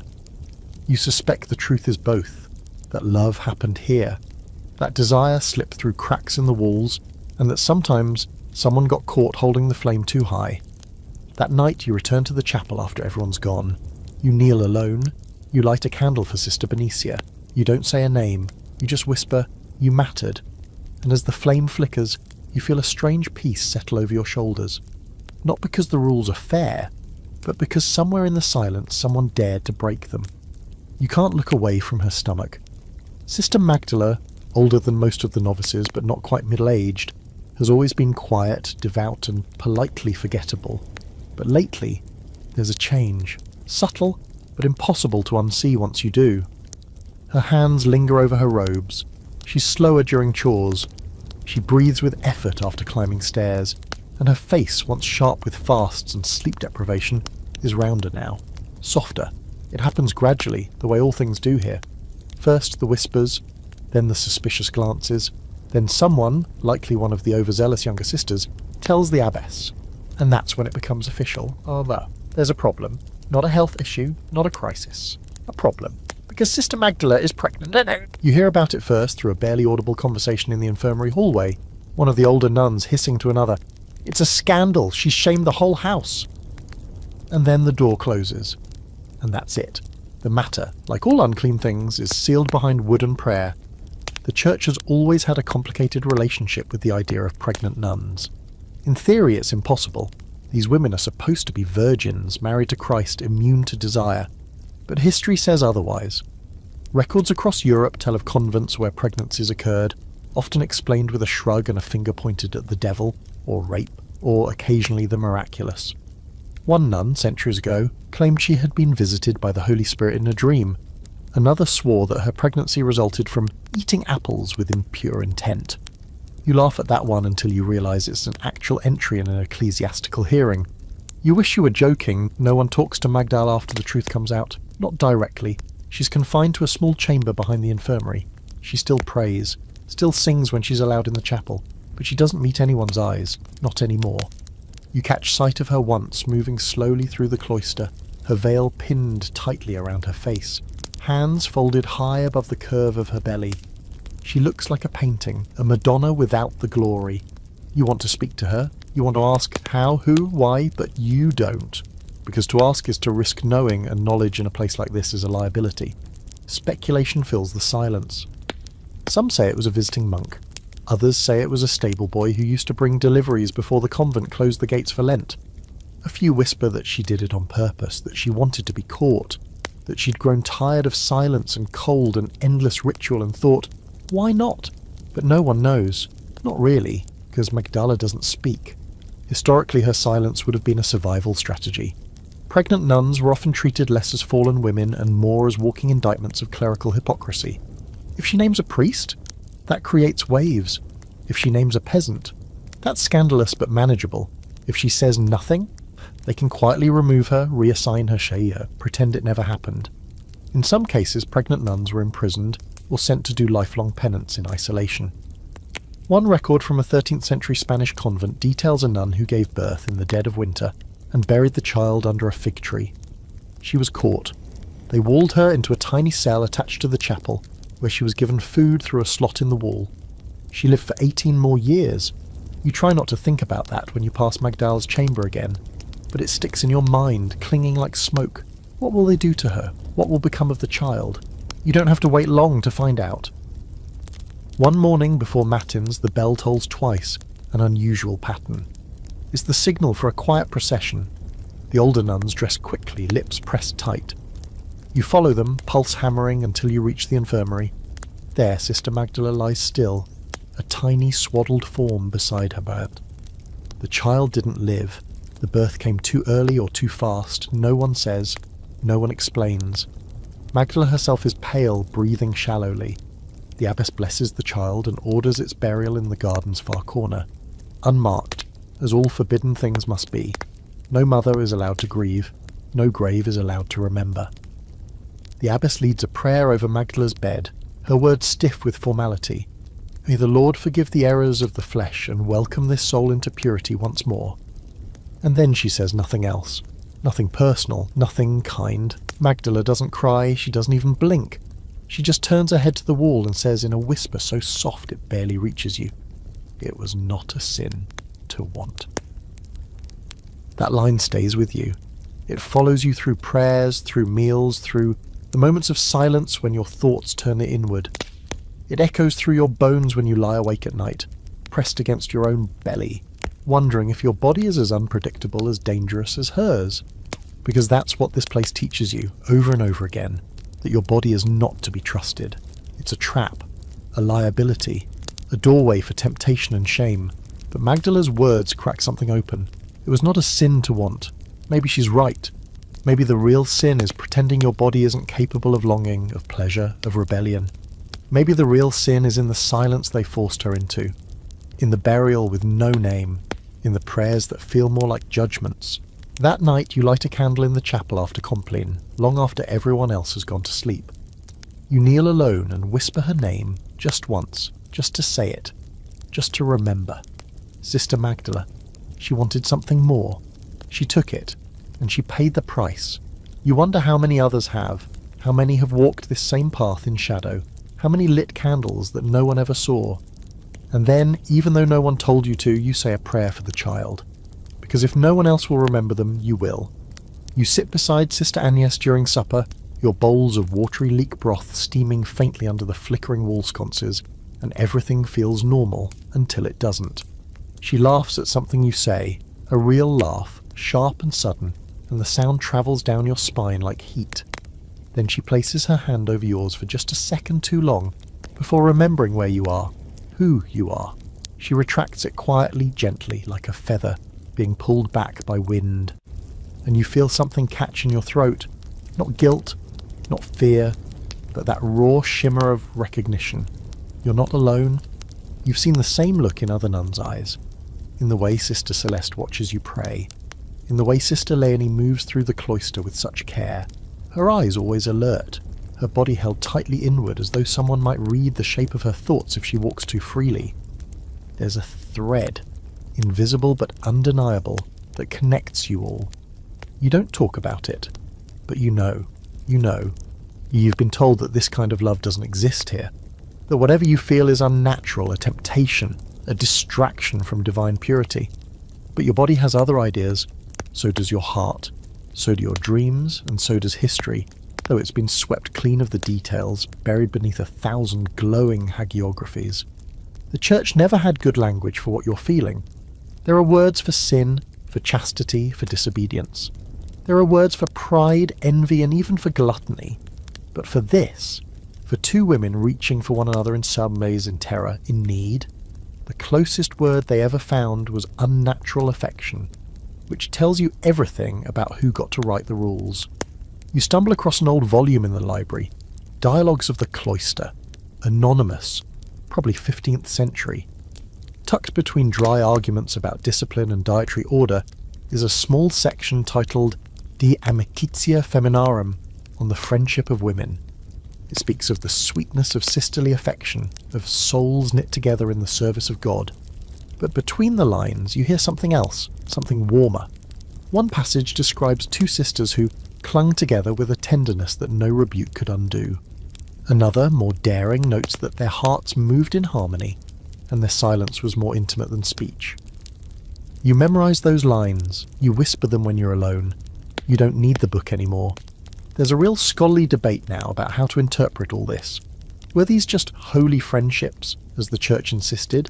Or was the language surely used to mask emotional and physical intimacy between women who had no other vocabulary for what they were? Some researchers argue that same-sex relationships in convents were more widespread than previously acknowledged, often tolerated as long as they remained discreet. Others cling to the idea that these bonds were spiritual, nothing more. But you don't need an academic consensus. You live the tension, you breathe it, and sometimes you feel it in your skin. It starts as closeness, a brush of arms during chores, whispered laughter behind a book, a shared blanket on cold winter nights. Nothing that can be punished, nothing that can be proven, but it builds, it always builds. One night you find yourself alone with Agnes in the sacristy, you're refolding linens. She's humming softly, a melody you both know. The air is thick with candle wax and old incense. And then slowly, carefully, she reaches up and tucks a strand of hair behind your ear. Her fingers linger. Her eyes hold yours. You don't move. She leans closer, so close you can smell the faint hint of lavender oil from her shift. And then she pulls away, just before anything happens, just before something could. You both freeze. The moment is heavy, trembling with a could have and almost did. Then she whispers, "Forgive me," and leaves. You stand there for a long time, hands gripping the edge of the linen table, heart thudding so hard it makes your vision blur. Later in your cell you write her name in the corner of your prayer book. Not the full name, just a single letter. A. And next to it a phrase, "More than sister." You stare at it until the candle burns low. There's a story from 13th century Saxony about two nuns who were separated after a new abbess took charge, and declared their bond a danger to the moral fabric of the house. The letters they wrote to one another survive, barely. Faded, translated, recopied. They are not confessions, they are not apologies. They are love letters, full of longing, of memory, of defiance. "I remember your hands in winter," one wrote. "You were warmer than any fire." You read that line 12 times, 100, until you can taste it. And yet, for every tender story like that, there's a darker one. Nuns denounced by jealous sisters, forced coercions, whispers to visiting bishops, Inquisition records that detail mutual violation between women who lived and prayed together for years.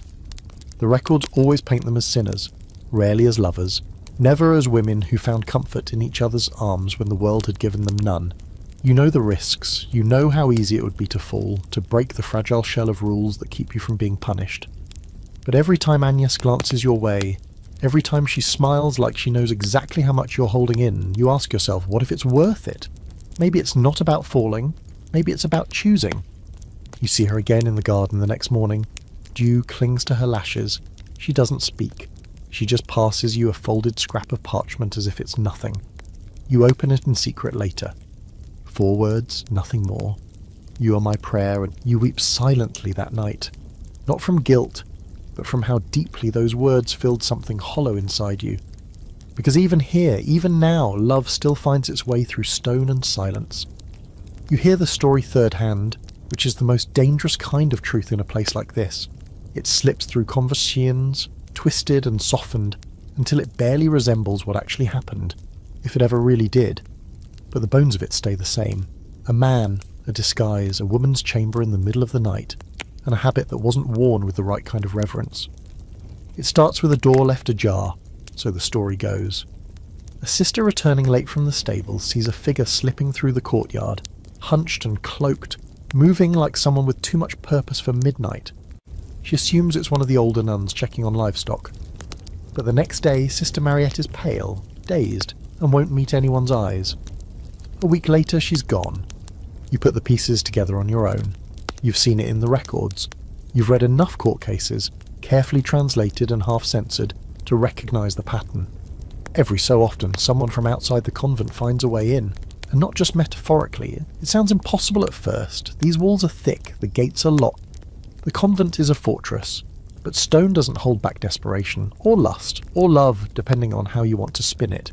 There are ways in, secret tunnels left over from older construction, bribes paid to night watchmen, habits sewn by unobservant hands and worn by the wrong bodies. The men come in cloaked in darkness and conviction. They leave behind silence, shame, sometimes children, always questions. There's one notorious case from 14th century Bologna where a man disguised himself as a nun for 6 months before being discovered. His name was never recorded, erased perhaps to preserve someone's dignity, but he managed to integrate into the daily life of the convent. Prayed, sang, worked in the kitchen, slept among the sisters. When he was finally caught, the official charge was violating the sanctity of God's house. The unspoken charge was something far less poetic. No one talks about how many women were punished for letting him stay hidden. Here in your own cloister, there are whispered rumours of similar things. A stable boy who lingered too long near the laundry. A young man who fell in love with a sister and disguised himself to see her during night prayers. Some say he climbed the garden wall dressed in a spare habit. Others say he was smuggled in under a wagon load of linens. The story changes depending on who tells it. But the ending's always the same. Exposure, scandal, exile. For her at least. What drives someone to risk that much, you wonder? What kind of hunger must crack through vows, walls, oaths and fear?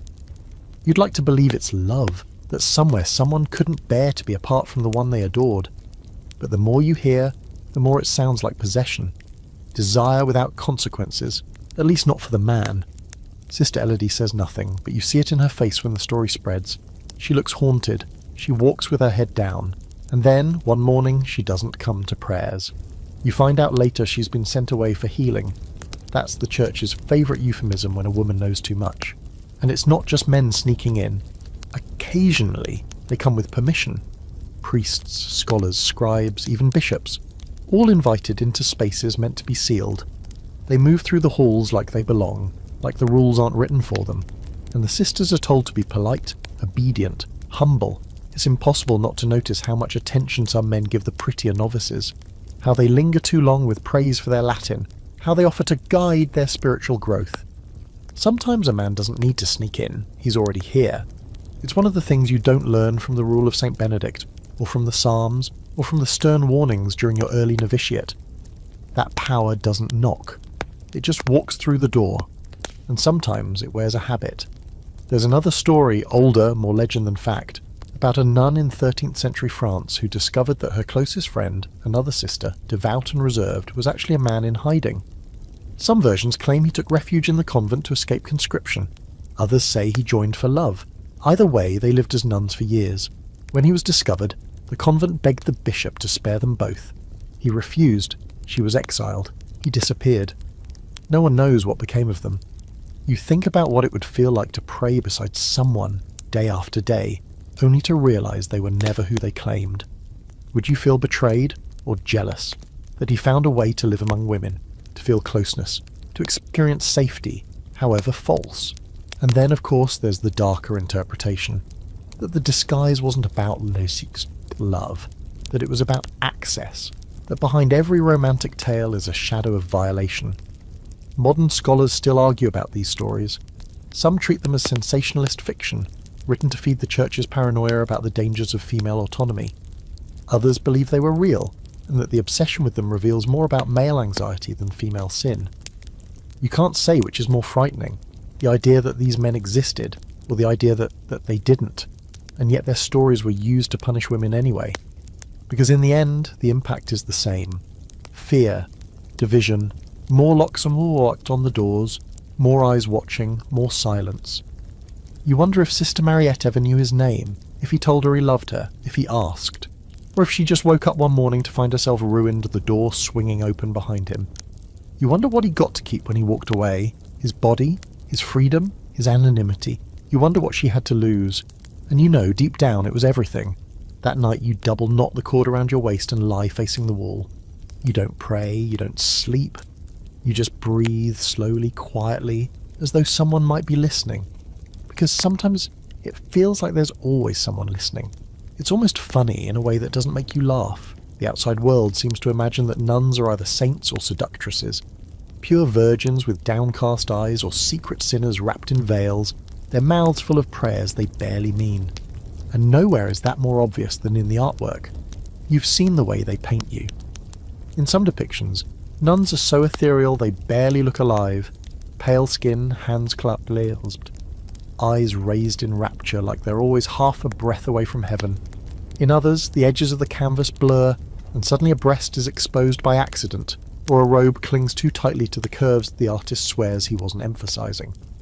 The intention is always the same, to make you desirable or to prove you never were. Rarely anything in between. You're in the scriptorium when you first see the marginalia, those tiny mischievous drawings crammed into the borders of otherwise holy texts. You're supposed to be copying psalms, but your eyes drift to the corner, where a crude little ink figure has been scrawled beneath the line, "Blessed are the pure of heart." The figure is clearly a nun, and she's clearly doing something that would earn you 3 days of silent meals and at least one night sleeping on the chapel floor. You feel your cheeks burn, not from shock but from recognition. The artist, some long-dead monk with too much time and a twisted sense of humour, drew dozens of these in the same manuscript. Nuns kissing, nuns kneeling before each other, in poses that have nothing to do with prayer. Nuns being tempted by demons shaped like men. Nuns in ecstasy, mouths open, limbs tangled. It's part satire, part fantasy, part warning, and all of it feels so familiar, like a mirror held just slightly too close to the truth. You wonder who he was drawing from, who he was imagining. It's not just in the margins. You find it in the stained glass too. Those gaudy depictions of female saints pierced by arrows, struck down by swords, always in flowing robes that somehow manage to fall just right, exposing skin that has no business being exposed mid-martyrdom. The worst ones are the passion scenes. Christ on the cross surrounded by weeping nuns, their tears painted so lovingly they might as well be sweat. One artist in the nearby abbey was famous for the way he painted the Virgin Mary, always looking slightly flushed, as if the Annunciation was something she felt. The problem isn't just that the art is sexual, it's that it insists you are, that you exist as a temptation, a symbol, a body that means more than it is, that your holiness is somehow always suspect because you're a woman. The theologians were no better.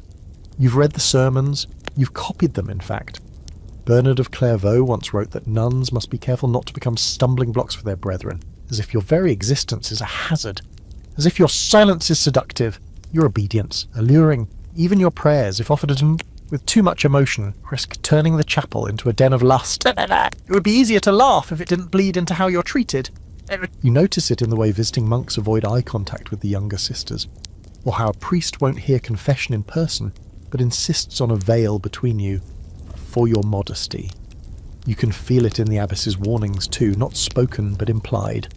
Wear your veil low, keep your hands folded, don't look too long at anyone, don't smile unless you mean it piously. Even joy can be misread as invitation. And yet somehow you're also expected to love, to be tender, to offer warmth and compassion. You are Christ's bride after all, so you must be open but not too open, kind but not inviting, humble but not flirtatious. It's like walking a tightrope in the dark while someone below shouts, "Don't fall or we'll say you jumped." You remember a particular painting shown to you during a guest lecture from a travelling friar. It depicted a nun kneeling before Christ, her face upturned, mouth open, as a beam of divine light pierced her chest. The friar called it an image of spiritual longing. You looked at it and felt your stomach twist. You've seen that expression before, in the chapel, in yourself, in moments too private to name. That wasn't longing. That was desire. There's a whole corner of art history that wrestles with this exact confusion. They call it sacred eroticism, a genre in which religious ecstasy and physical pleasure become indistinguishable. Female saints swoon under the weight of holy love. Their bodies twist, their lips part, the scenes blur the line between adoration and arousal. Were the artists trying to capture divine mystery? Or just projecting their fantasies onto women who couldn't talk back? It's not just about the viewer, it's about the system. The church has always feared female holiness when it looks too much like power. And nothing is more powerful, more unsettling than a woman who knows herself, her desires, her limits, her worth, and refuses to apologise for any of it.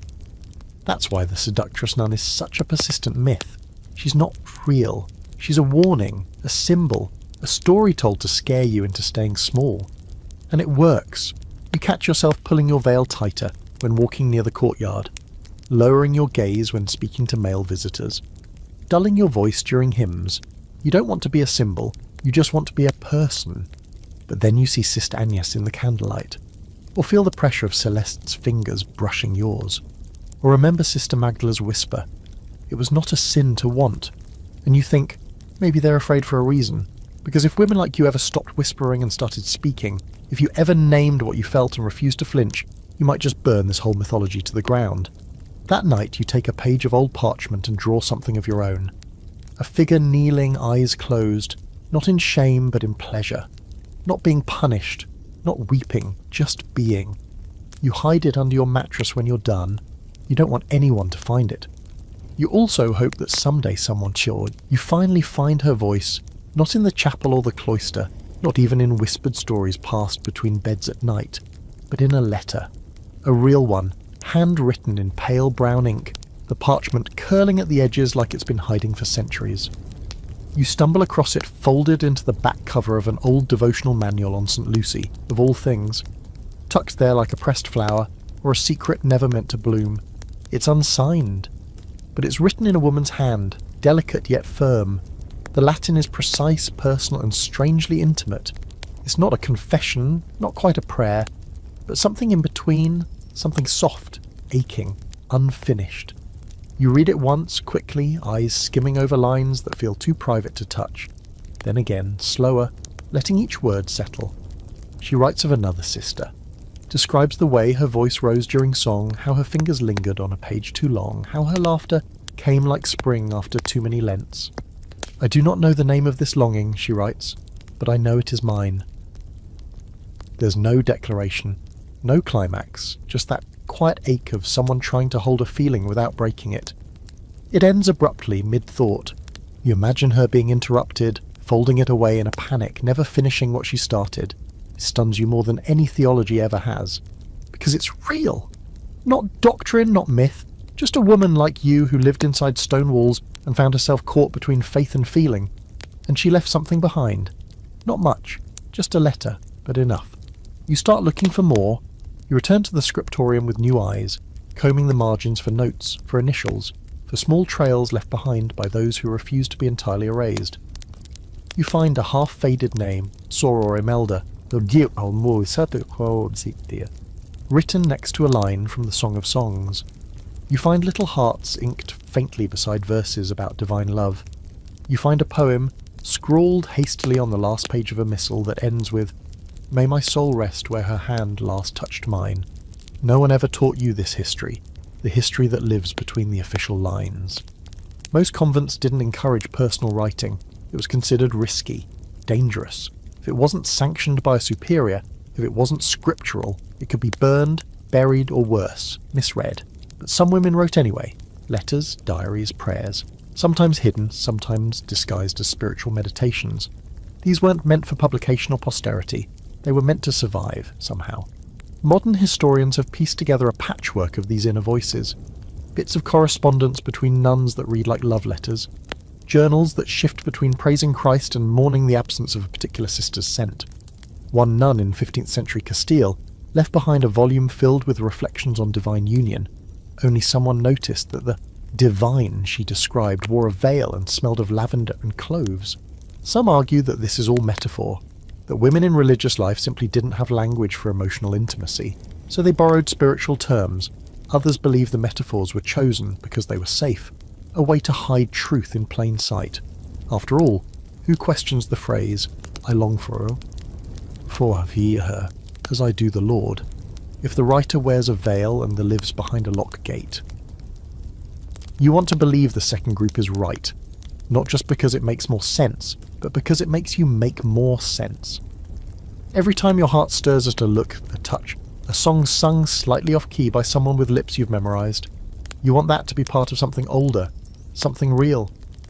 You think of Sister Agnes again. You haven't spoken since the night in the sacristy, but the silence hasn't dulled anything. If anything, it's sharpened it. Every glance you trade now feels like a sentence unsaid.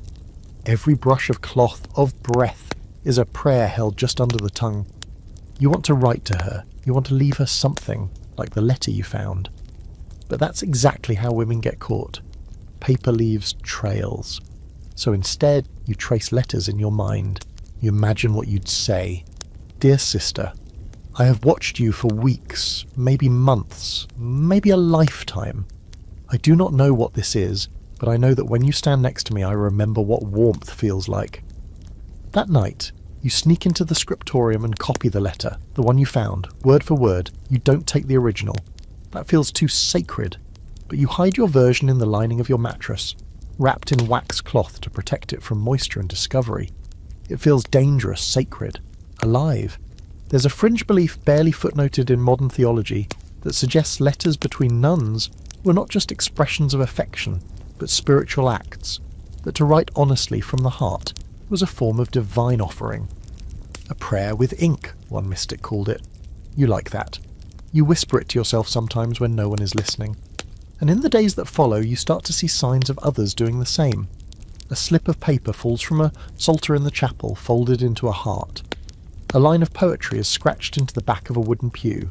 The flame burns even under stone. A book in the library is marked repeatedly at verses describing Solomon's bride, especially the part where he says her kisses are sweeter than wine. Someone else is reaching. And whether they're reaching for God or for each other, you understand, you feel it, that deep, dangerous need to be known. Because holiness, you're beginning to realize, doesn't come from denial. It comes from presence, from being awake to your own desire, your own joy, your own longing. And maybe, just maybe, it comes from writing it down. So you write another line on a clean piece of parchment. Nothing fancy, no names, just this. She is the silence where I most feel heard. You tuck it behind the statue of Saint Scholastica, and you wait. It begins with a smell, something sharp and sweet and not quite right. You're walking through the herb garden when it hits you, carried on the wind like a secret that doesn't care who hears. It smells like crushed rose petals and burned hair, like sage and myrrh, like something old pretending to be new.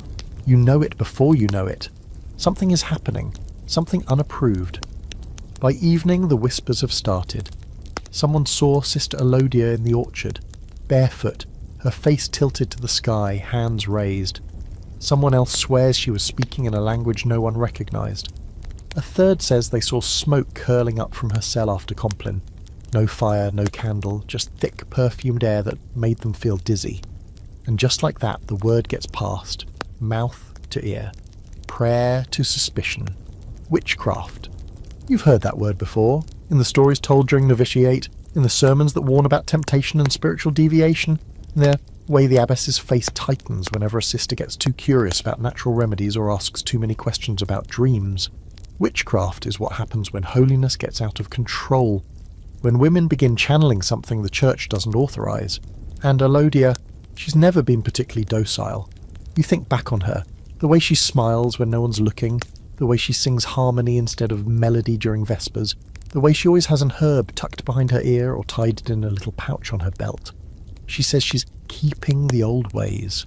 You never asked what that meant, now you wish you had. Witchcraft accusations in convents weren't common, not in the formal sense. But they didn't have to be. A nun who showed too much independence, who bled too regularly from the hands, or who had dreams that turned into visions could find herself under scrutiny. Sometimes she was labelled blessed, sometimes she was labelled dangerous. Often it depended on how well liked she was, or how scared people were of what she represented. In the Middle Ages, a nun with a vision was a mystic, until she started saying things the men couldn't explain. Then she was something else, maybe a heretic, maybe a lunatic, maybe something worse. Elodia is none of these, she's just different. She knows how to blend herbs that calm cramps and stop bleeding. She knows which prayers to say over a sick lamb, which flowers to press under your mattress if you're having bad dreams. She's never tried to hide it. But now, that openness has turned into a target. The abbess calls her in for discernment. You know what that means, a long conversation that isn't a conversation at all. It's a weighing, a test. You're not invited, of course. But you stand outside the door and listen. The tone isn't angry, it's calm, too calm. Do you believe these practices bring you closer to God? The abbess asks. Elodia's voice, always steady, replies, They bring me closer to something. The silence that follows is louder than anything else. The church has always been uneasy with women who know too much, about plants, about pain, about the body's rhythms, and when that knowledge coincides with a little charisma and a few unexplained events, it doesn't take long before the word witch becomes more than a whisper. It becomes a verdict. Historical records back this up. Inquisitorial manuals full of warnings about nuns who consorted with spirits, who brewed unnatural teas, who whispered to each other late at night. The evidence is always flimsy, dried leaves, scratched marks in the stone, a birthmark in the wrong place. But the punishment can be very real. Public penance, solitary confinement, excommunication, and in some cases, worse. One particularly chilling case tells of a nun in 1421 who was accused of invoking demonic assistance to heal another sister's cough. The evidence? She had rubbed a balm made of honey and ash on the girl's chest. That's it. She confessed, under pressure, and was burned in the town square. Her ashes were scattered so no one could venerate her as a martyr. You think about that when you find a small charm under your mattress 2 nights later. A pouch tied with a red thread, filled with sage, rosemary, and dried lavender. It smells like Elodia. It also smells like danger. You're not sure if it's meant to soothe you or warn you. You don't tell anyone, not even Sister Agnes. The strange part is, none of this surprises you. In fact, it makes sense. If women in convents have always lived in the cracks between holiness and hunger, why wouldn't some of them reach for something older than Rome? Something that felt like power? Something that didn't require a man's approval? There's a fringe theory, found in the footnotes of obscure feminist histories, that medieval convents were the last inheritors of a female folk tradition older than Christianity itself, that behind the chants and candles were echoes of older rites, of goddesses replaced with saints, or rituals repackaged as prayers. And maybe that's what's happening here. Maybe Elodia didn't invent anything. Maybe she's just remembering. You find her again a few days later, seated alone by the fire pit. Her fingers are stained with something purple. She looks up when you approach but doesn't speak. Instead, she opens her hand and shows you a smooth black stone etched with tiny markings. "What does it mean?" you whisper. She shrugs. "Protection, probably." You sit beside her, say nothing. After a long moment, she says, "They'll leave me alone as long as nothing bad happens, but if someone gets sick, if someone starts dreaming too much again..." She doesn't finish the sentence. She doesn't need to. That night, the wind howls louder than usual. The trees outside the convent shake like they're trying to leave, and you wake from a dream you don't remember, your chest tight, your hands clenched. You find the charm again under your pillow. This time you don't move it. You sleep with it against your heart. They arrive at dawn. 3 men in stiff black robes, riding mules that snort like they know they're not welcome. You hear the hoofbeats before you see the faces, but you already know what this means. They don't wear armour or carry swords, just scrolls. One has a wooden chest strapped to his saddle that clinks when it moves. That's worse than a sword. It means documents. It means records. It means someone is about to be questioned in the name of God. The abbess meets them in the courtyard. Her back is rigid, hands folded in the exact centre of her belt rope. She bows slightly. They do not bow back. And that tells you everything.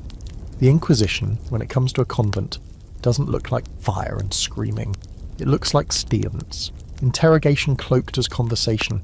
The weight of Dipcomsbunt hidden behind a gentle voice and endless Latin. They take over the guest house, clearing it out before Vespers. You're not allowed near it. Not for cooking, not for cleaning, definitely not for eavesdropping. But someone always hears. The walls are old and the stones leak secrets if you press your ear against them long enough. Sister Elodia is the first to be summoned. Of course she is. She disappears behind the carved wooden door, her veil too bright against the grey stone. You imagine her sitting on a wooden stool while 3 men scribble notes and glance at each other like they have already decided who she is. You imagine her answering slowly, carefully. You imagine her refusing to lie. They question her for hours. When she emerges, her face is blank, her shoulders squared. But her eyes flick once toward you before she disappears into the chapel. You don't see her for the rest of the day. By evening, they start calling more names. No one says the word investigation. That would mean there's something to investigate. Instead, they call it a spiritual review. Just a few questions, just to ensure the purity of the house. But you've read the manuals, the ones you weren't supposed to find. You know how this works. First they ask about your habits, your prayers, whether you've had impure dreams, whether you've spoken out of turn or felt undue affection for another sister. Then they start naming names, not asking, suggesting. A nod is enough to condemn someone. A silence can be twisted into confession. You don't have to be guilty, you just have to be nervous. They call Sister Celeste the next morning. You don't see her again until evening prayers, and when you do, her mouth is tight, her hands trembling as she kneels. She doesn't look at you, not once. Later you pass her in the hallway and brush her hand, just for a moment. Her fingers wrap around yours before letting go. Her grip is the only thing steady. She doesn't speak for 2 days.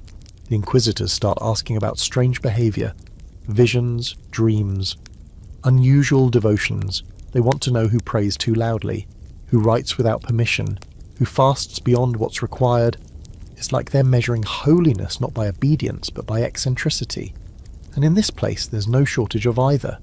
It's a slow, quiet unravelling. You start hearing questions whispered behind doors. Have you ever seen Sister Leonie with anyone after curfew? Did Sister Agnes ever leave the chapel after Compline? Have you noticed signs of spiritual unrest? You try to stay small, invisible. But it's like waiting for rain in a stormless sky. You know it's coming. You just don't know when. And then one afternoon your name is called.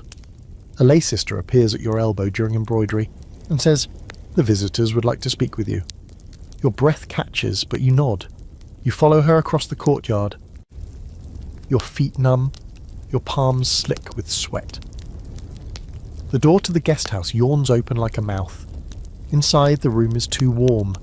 Candles flicker low, and the three men sit at a narrow table, parchment spread before them. One gestures to a chair. You sit. They smile, and then the questions begin. At first, they're harmless. How long have you been in the convent? What drew you to this life? Do you feel your heart is fully devoted to God? You answer carefully, honestly but not fully. Every word is a thread, and you know how easily one can unravel the whole garment. Then they get bolder. Have you had dreams of a troubling nature? Do you feel drawn to anyone in particular? Do you believe all of your sisters are equally devoted? You pause, just long enough for one of them to look up sharply. You think of Celeste, of her hands, her breath, the warmth of her letter, the line, "You're my prayer." You think of the pages hidden under your mattress, the scent of rosemary and lavender, the stone etched with runes. "No," you say, "I do not." It's a lie, but not the kind they can catch. One of them leans in. Have you ever heard whispers of unnatural affection between sisters? There it is, the phrase, like a knife dipped in honey. You blink slowly. "No," you say again, "nothing I would call unnatural." The silence stretches. One scribbles something, another frowns, the third just watches you. You don't move. They let you go, but you know it's not over. Later you find out that 4 sisters have been placed under temporary seclusion. Not punishment, not penance, just safety measures, the abbess says, to protect the integrity of the house. No one says which 4, you can guess. The inquisitors stay another week. They don't burn anyone, they don't excommunicate.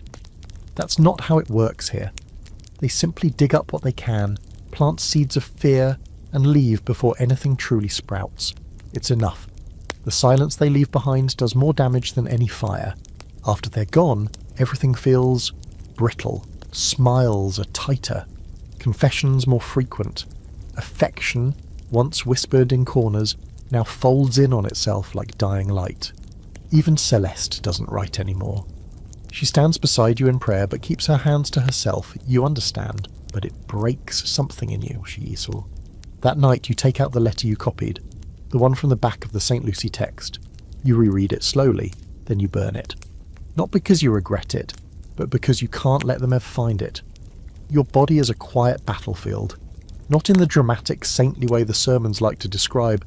No stigmata or demon-torn limbs, no writhing in St. cells while angels appear in clouds of incense. No, it's more subtle than that. It's the growl in your stomach that you pretend not to hear, the ache in your spine after another night of sleeping on boards, the way your breath catches every time you think of something sweet and forbidden, and how you immediately chase it down with guilt, prayer, or both. Flesh is weakness. That's the message here. Not officially, of course. The rule of St. Benedict encourages balance. But in practice, balance looks a lot like deprivation. You're always a little too cold, a little too tired, a little too hungry. And that state of near emptiness is treated as virtue, like holiness lives in the absence of comfort. Food becomes a kind of moral exam. You eat what you're given, lukewarm beans, greyish root stew, the occasional sliver of fish on feast days, and you never ask for more. Hunger is considered holy. You fast during Advent, during Lent, before feast days. After feast days, when someone dies, when someone's born, when you've sinned, when you might have sinned. Sometimes you forget what it feels like to be full, and yet you still feel other kinds of hunger. Hunger that bread can't quiet. Hunger that doesn't make sense in this place of stone and silence, and you've been taught that this too is a test, one you're always failing. There's a strange tradition you've heard whispered from the older sisters, about saints who starved themselves into ecstasy. St. Catherine of Siena survived on nothing but the Eucharist for months. Others lived on lettuce leaves and cold water, claiming it brought them closer to Christ. You tried it once, during a long Lent, eating only crusts and broth. You didn't find God. You found dizziness, a throbbing behind your eyes, dreams so vivid you woke up tangled in your sheets, certain someone had touched you. It's the fasting that makes it worse in a way. That hollowing out doesn't just quiet your body, it amplifies it. Makes you sensitive to the smallest things. The warmth of another person's skin when they pass you bread. The way the incense clings to your robes and makes you think of sweat, of heat, of closeness. When you're always on the edge of fainting, everything feels like temptation. They don't tell you that. No one explains how the physical and the spiritual blur so easily when your stomach is empty and your mind is trying to hold itself upright with prayer alone. You kneel, you chant, you fast, you try to direct every longing toward God. But sometimes the body short-circuits your good intentions. You remember one evening during silence when you found yourself watching Sister Leonie eat a fig. That's it, just a fig. But she peeled it slowly, carefully, and her tongue flicked over the skin like she was savouring something rare, and you felt your knees go soft. It wasn't even about her, it was about the wanting. And then there's sleep, or rather the lack of it. You rise before dawn for matins, sometimes waking in the middle of the night for the watch. You sleep lightly and rarely, and sleep deprivation does strange things to the soul. It makes your prayers blur. Your dreams intensify. You once dreamed of floating above the chapel, naked, your skin kissed by light that felt exactly like lips. You woke up with your thighs damp and your mouth full of someone's name. Not Christ's, but who do you tell that to? The priest? He'd mutter something about Satan's subtle snares. The abbess? She'd give you more chores, more fasting. As if sweating through 6 more hours of scrubbing will flush the lust from your bones. You tell no one. That's what most of you do. You hide it. You punish yourself in small, private ways. You kneel longer on the stone. You skip your portion of honey on feast days. You recite extra prayers, biting off each word like penance. One sister wraps a rough cord around her thigh so tightly it leaves a ring of bruises. She says it helps her remember to keep her body in check. You wonder what it is she's trying so hard to forget. There's a line in one of the old texts you copied last year. The body must be tamed, like a disobedient beast. And you believe that. Still do sometimes. But the older you get, the more that metaphor feels backward. Maybe your body isn't a beast. Maybe it's a messenger. Maybe it's trying to speak in ways you were never taught to understand. A fringe group of female mystics in the 13th century believed that fasting wasn't about punishing the flesh, but freeing it. That by stripping away distractions, food, comfort, control, they could enter into union with the divine not through pain, but through openness. One even described her hunger as the hollow where God poured his vidya. You remember copying that and feeling goosebumps rise across your skin. But that kind of talk gets you watched. So instead, you eat your beans, you drink your thin wine, you sleep in 4-hour shifts and dream of hands that will never hold you. And when your body betrays you, when it warms at the wrong thought, clenches in the wrong moment, you tell yourself it's nothing, that you're strong, that this is what faith feels like. But it's not, is it? Faith doesn't have to hurt like this. Desire shouldn't feel like failure, and yet you've been trained to expect both. That night, lying in your cot with your stomach tight and your thighs burning from too much kneeling, you whisper to the ceiling, "Are you listening?" You imagine God looking down, not with wrath, but with weariness, as if he too is tired of being blamed for what your body already knew, and maybe, just maybe, that's the beginning of a new kind of prayer. Sometimes what your body doesn't receive, it learns to seek in other ways. In the convent, where touch is forbidden, warmth becomes a rare and reckless thing. But sensation finds its way in, like ivy climbing over the wall. You learn to savour things that no one could possibly forbid.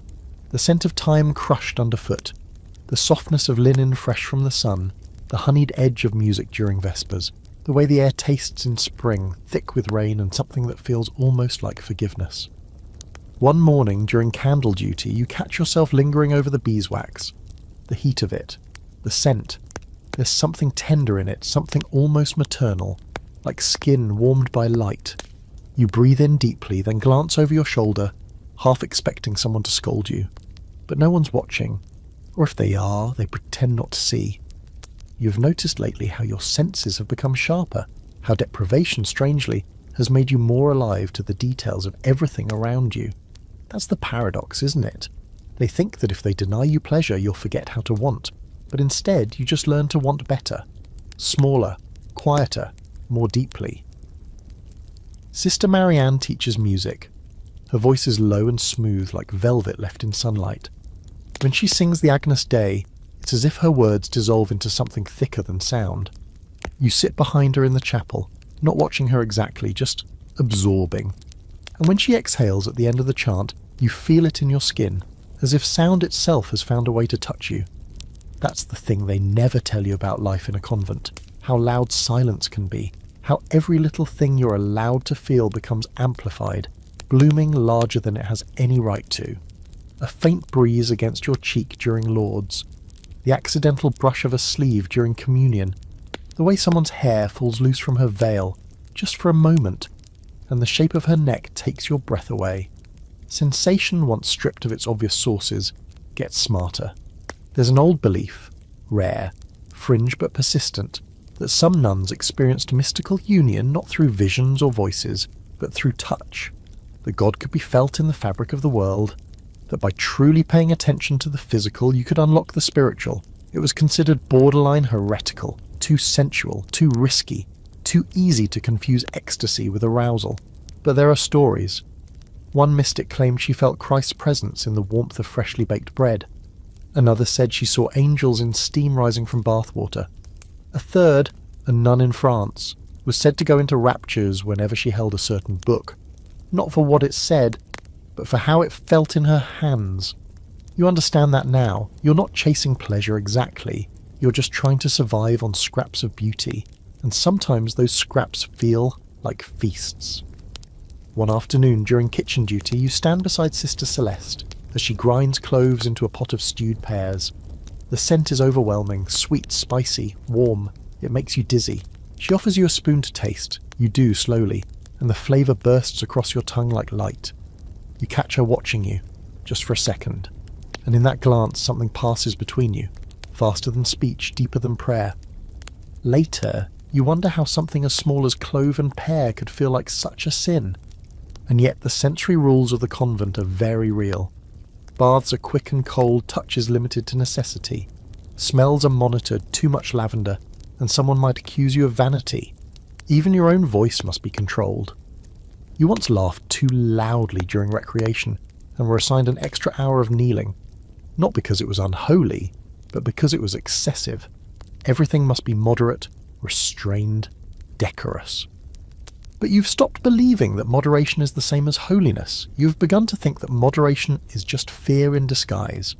You remember one evening during Lent when the kitchen received a gift from a nearby village, a basket of oranges, real oranges, bright, plump, fragrant. You hadn't tasted one in years.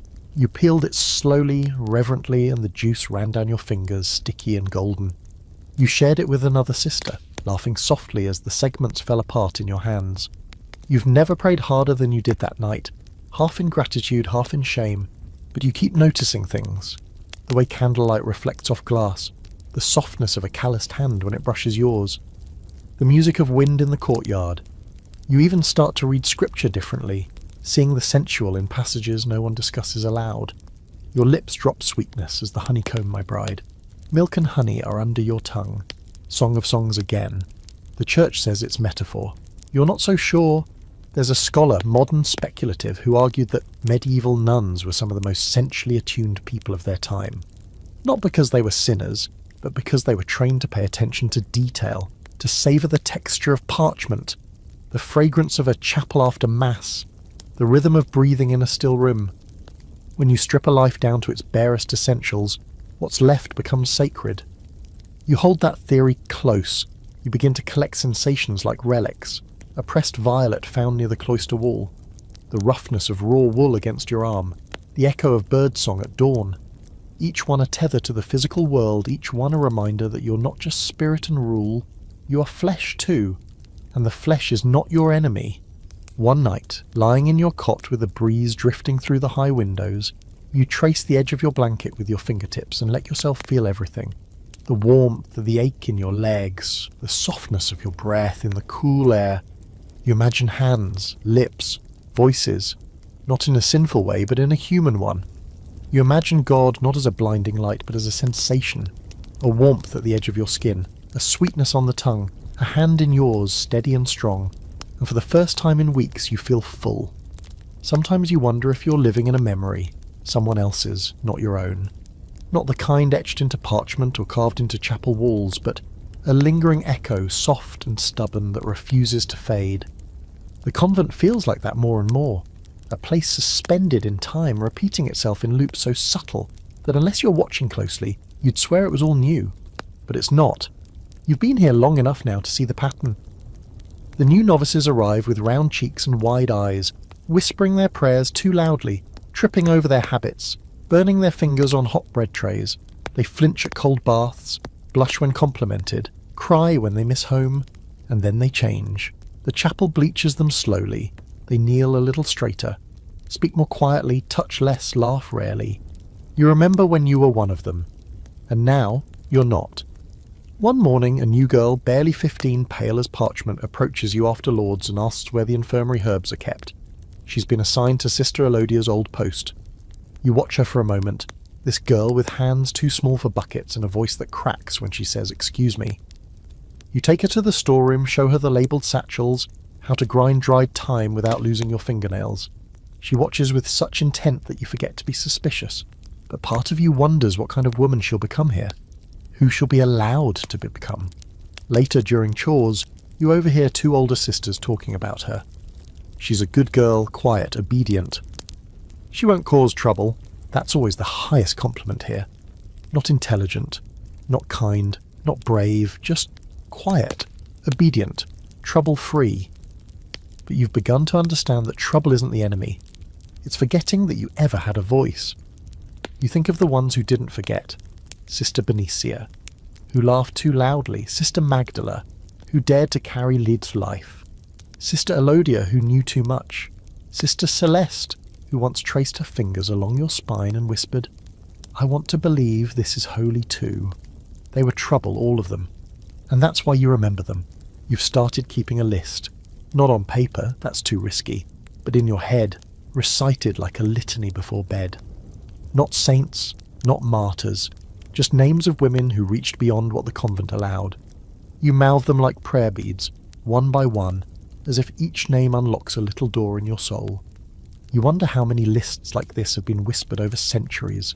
How many names have been carried secretly across generations, hidden in margins, embroidered into hems, baked into bread. There's a belief, ancient, whispered, never sanctioned, that some nuns passed their memories down in code. Recipes that doubled as stories, chants with secret harmonies, knots in their prayer cords that marked dates, people, touches. It's never been proven, of course, scholars argue endlessly, but you want it to be true. You want to believe that even in silence the truth found a way to speak. You begin to notice small things in your own routines, habits you've inherited without knowing. You always pray with one knee slightly raised, just like Sister Leonie. You braid your hair the same way Sister Agnes did when she thought no one noticed. You hum the same off-key line that Magdala used to sing when she thought no one was listening. None of it is sacred in the official sense, but it feels holy to you. One night you find a note tucked under your bedroll. Just a scrap, a single line in careful shaky Latin. Nos meminimus, we remember. No name, no signature, just that. You stare at it until your eyes blur. You don't know who left it. Maybe one of the novices, maybe an older sister who sees more than she lets on. Maybe Celeste, though you haven't spoken beyond nods in weeks. It doesn't matter. What matters is that it exists, that you are not the only one remembering, and memory in a place like this is rebellion. Because the official record will never include the real story. The church documents what it needs to: births, deaths, admissions, penances. Not longing, not softness, not the way someone once held your hand when you thought you might shatter, not the way a body hungry and aching can feel more like a prayer than any psalm. And so you remember it yourself. You remember the sound of the rain on the night they questioned you. You remember the weight of a gaze you weren't supposed to return. You remember the warmth of a clove-scented breath shared over a steaming pot. You remember the names. You carry them like candles, lit and low and hidden. And slowly you begin to see that you're not just remembering, you're becoming part of the memory itself, part of the loop. A future sister will walk these same halls, hear your name whispered in a half-forgotten story and wonder what kind of woman you were, what kind of trouble you caused. You hope she carries you with her the way you carry the others. That night you climb to the top of the cloister roof where no one goes after dark. The wind is sharp. The stars are sharp too. You lie on your back, feeling the cold seep through your robes, and whisper your list to the sky. Then finally your own name. You whisper it like you mean it. You whisper it like it belongs, and it does. They say the body forgets eventually, that if you deny it long enough, desire, touch, sleep, warmth, it will go quiet. Settle into obedience like an old dog that's finally learned the leash.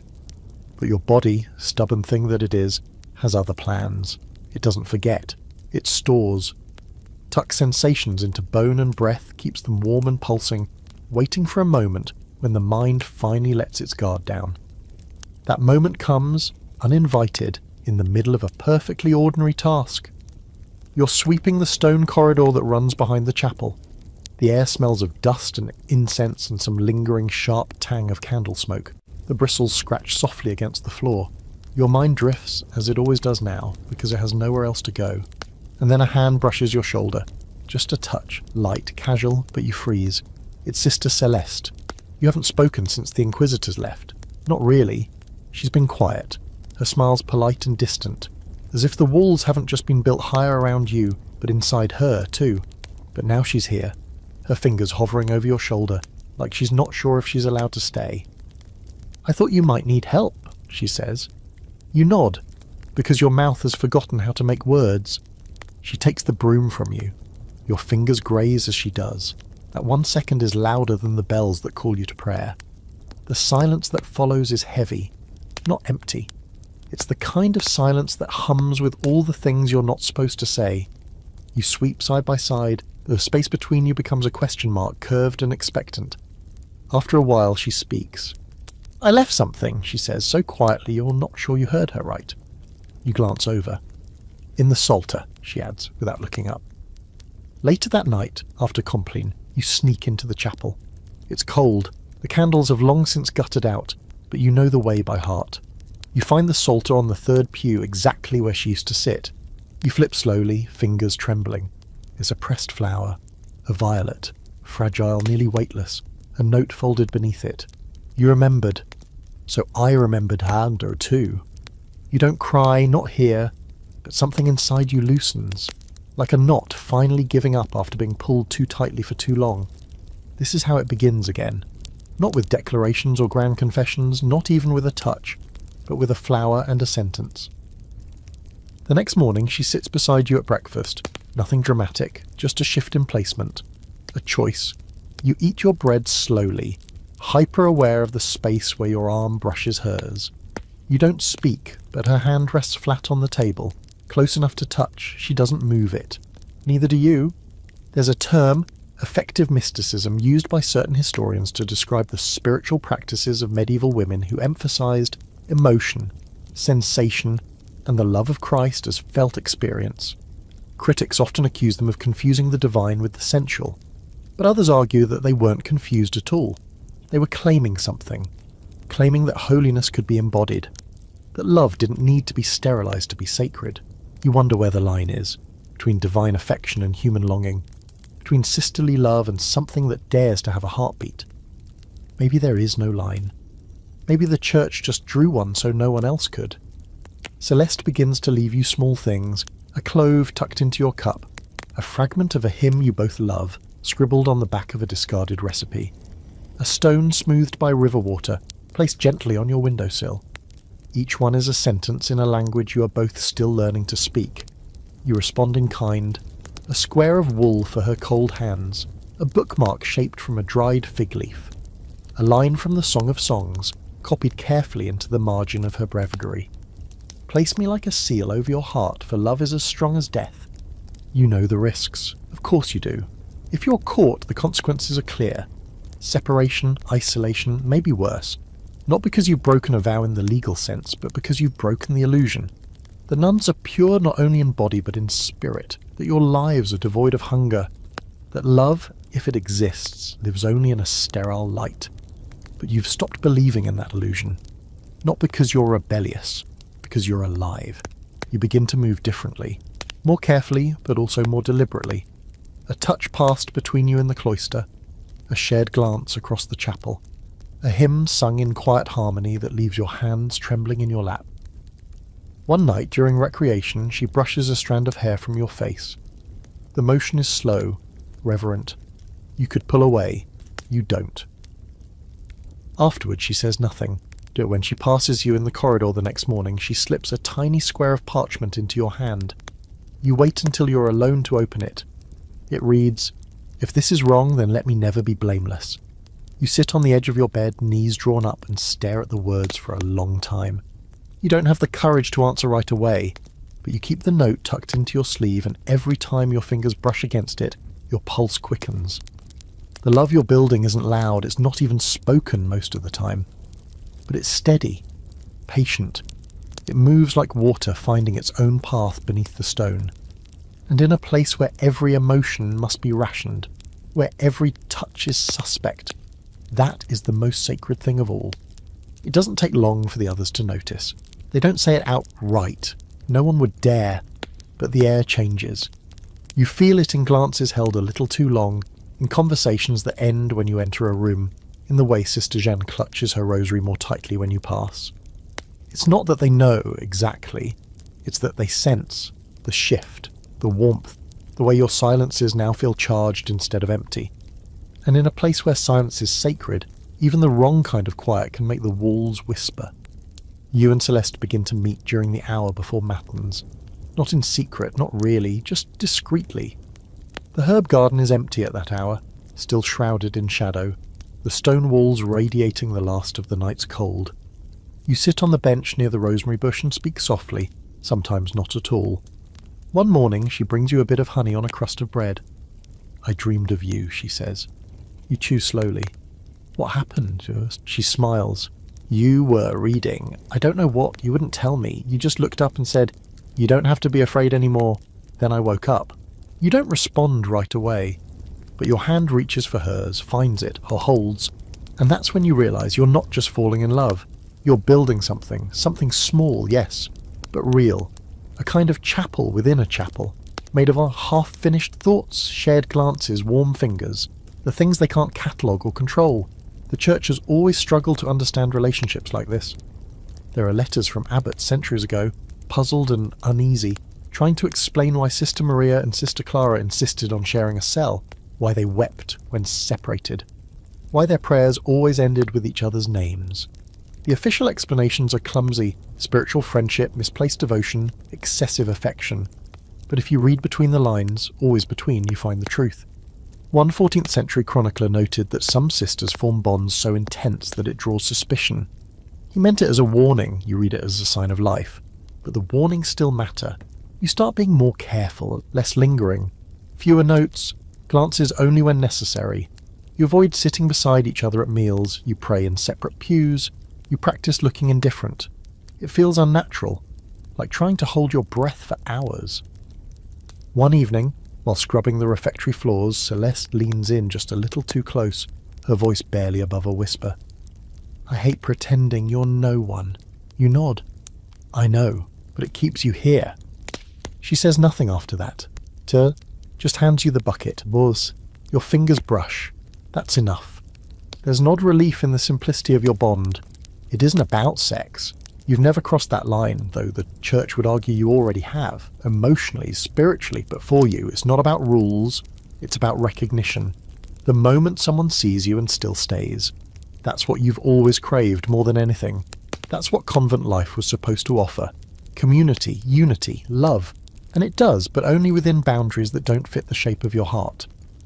The older nuns speak often of unity, of sisterhood, of spiritual marriage to Christ. But when you ask what that feels like, they offer metaphors and doctrine, not lived experience. None of them talk about lying awake at night, body burning, simply because someone said your name too gently. None of them admit that they might have once wanted something, or someone, outside the edges of Scripture. But you see the past in their eyes. You catch it sometimes when the abbess stares too long at a veil left on a bench, or when Sister Marianne closes her eyes during a hymn and holds the final note just a little longer than necessary. They remember, or they've chosen to forget, and the memory keeps sneaking back. There's a poem you once read, hidden in the back of an illuminated manuscript, just 6 lines, no attribution. I saw her in the sunbeam's light, her eyes on Christ, her hands on thread. But still I watched her chest rise bright, and knew what holy text had said, that fire dwells where hearts are true, and sometimes that fire burns too. You copied it down in your own hand, folded it into your prayer book, and read it when the ache becomes too much. You've never shown it to Celeste. Some things feel too private to share, even with the person who holds your ribs together. Then one night everything changes. Sister Aimee falls ill. Just a fever, the kind that comes and goes, but she's popular, well liked. And when she begins muttering in her sleep, someone suggests it's not illness, it's a spiritual disturbance. The old suspicions rise again. The Inquisitors are long gone, but their echoes remain. And soon someone asks whether there's been undue influence among the sisters. Tensions. Unnatural attachments. The abbess begins watching again. Not harshly, but closely. You and Celeste don't speak for 2 days, not even in passing. On the 3rd day you find a note tucked into your book of hours. 3 words, and let them try. It isn't defiance, not exactly. It's something deeper, steadier. A decision. That night, under cover of darkness, you meet in the laundry. No one goes there after Compline. It smells of lye and cold water, and the floor is damp, but it's yours, for a moment at least. She kisses you. Not with hunger, not with fear, just with truth. Her mouth is warm, soft. Your body responds with a shiver that feels like a prayer answered. You don't say anything. You just breathe. When you part, she rests her forehead against yours. I'm not afraid of loving you, she says. Neither are you. Not anymore. It doesn't end in fire.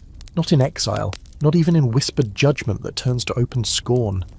That's the strangest part. You were prepared for punishment, had braced your spine for it, rehearsed what you'd say when called to account. You expected separation, silence, cold stone walls between your beds, your names no longer spoken together. You expected to be made an example. But instead, the world just keeps turning. Sister Aimee recovers. The rumours cool like wax after the candle burns down. The abbess returns to her usual stern serenity, the way a tree returns to stillness after wind. And Celeste is still there, kneeling beside you during matins, her lips barely moving as she sings, still tending to the sick with the same careful hands, still leaving small things for you to find as if to say, we are still here, still choosing this. No one says anything, not really, but their silence shifts. The sisters who used to look away now meet your eyes.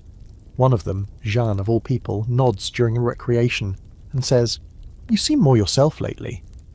It's the kind of compliment that pretends not to be a question. You nod back. Maybe I am. She doesn't press, and that's when it dawns on you. Maybe they always knew. Or maybe they just understand. In a place filled entirely with women, pressed against rules designed by men, how could there not be moments like this? How many stories have bloomed and wilted in these stone corridors? How many hands have brushed, lips lingered, bodies burned and then moved on quietly, still whole? You're not the first, you won't be the last. You begin to move through the convent with a strange humming clarity. The same stone walls, the same rote tasks, but everything feels more. Your body no longer whispers its wants in secret. It walks beside you now, not tamed, not guilty, but integrated. You're not broken, you're not possessed. You're simply, fully here. You still pray, still chant, still feel the tremble of awe when you look at a stained glass saint glowing gold in the morning sun. But you don't confuse devotion with denial anymore. You don't confuse suffering with righteousness. And you don't let them tell you that what you feel, what you and Celeste feel, is somehow less divine. There's a shift happening, subtle and soft, like this changing of seasons before anyone names them. Sister Leonie and Sister Marianne begin walking arm in arm again. The novices linger longer together in the courtyard. Laughter has returned, not in defiance, but in relief. And then one morning you find a new verse pinned to the linen line. Love does not envy. Love does not boast. Love sings where it is not supposed to. It's unsigned. Of course. But when you look across the courtyard and find Celeste watching you, the smallest smile pulling at her lips, you know it doesn't need to be. You add it to your list, the mental one, the one you recite each night before sleep. But now the names have changed. No longer just the ones who dared and were punished. Now, the ones who remained. The ones who created love in impossible places. The ones who found grace not in rules, but in tenderness. That list is growing. You still wake early, still kneel on cold stone, and still feel hunger gnaw at you during fast days. But now you understand those things differently, not as punishment, but as part of the story. Your body is not a cage, it's a vessel, a text, a second psalter written in skin and nerve and heartbeat. You stop hiding your softness. You let yourself smile fully when Celeste enters the room. You sit beside her again at meals. You touch her hand when the candles are blown out and no one is looking. Not because it's secret, but because it's yours. Some nights you climb to the cloister roof where the wind is sharp and the stars are shameless. You lie on the cool tiles and let yourself feel everything. The ache in your thighs from kneeling, the lingering heat from a glance, the low hum of music you're no longer singing aloud. You press a hand to your chest and whisper, "I was here, I loved." And that, you've decided, is enough. You begin writing again, carefully. Not confessions, not declarations, just small truths. Sentences that might survive beyond your hands. You hide them in the bindings of books, in the lining of habits. You write the names of women who mattered. You write down smells and sounds and touches. You write your story in bits, as if laying breadcrumbs for a future soul to follow. Because someone will. A girl will arrive years from now, wide-eyed, obedient, uncertain. She will kneel in your old place to... She will feel the strange pull between devotion and desire. And maybe, just maybe, she'll find your writing, or your flower, or your stone etched with a word that isn't Latin but still means love. And she will know she isn't the first, and that she won't be the last. You're still a nun, still behind walls, still bound by prayers and seasons and ritual, but you are also free. And freedom, you've learned, doesn't always look like escape. Sometimes it looks like choosing someone's hand, sometimes it looks like kissing her once, in a laundry room that smells of lye and soap, and knowing that kiss will live in your blood longer than any sermon. Sometimes it looks like staying, and tonight you stay. You lie beside Celeste in your narrow cot just for a moment, her breath warm against your shoulder, her fingers tracing circles on your wrist like you're a psalm she hasn't finished reading yet. You close your eyes, you exhale, and for the first time in your life you feel entirely, dangerously, divinely whole. And now, with all that's said after 30 sections and a journey deep into stone corridors, candle-lit secrets, whispered names, forbidden glances, and the unbearable holiness of touch, you lie there, staring up at the ceiling of your cell, which somehow feels less like a prison and more like a sky.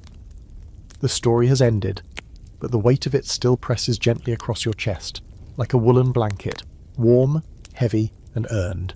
You're not alone, even now. Maybe you never were. Maybe behind every monastery wall and every convent rule and every silencing decree there were always hands reaching out in the dark, writing love into margins, pressing violets between pages, kissing fingertips when no one was looking. Maybe holiness was never meant to be as narrow as the path they made you walk. Maybe it was always big enough to include longing and scent and touch, and the impossible tenderness of being fully seen. So now close your eyes and listen to the creak of wooden pews settling at night, to the breath of the wind across the cloister roof, to the heartbeat of someone lying beside you, not in body perhaps, but in memory, in echo, in defiant joy. Let yourself feel it, the sacredness of softness, the rebellion of being tender in a world that asked you to be hard. The holy fire of choosing love anyway. You were here, you loved. That's enough. Sleep now, safely tucked in the folds of this story. You're carried by centuries of women who felt exactly as you do. Too much, too deeply, too beautifully to be erased.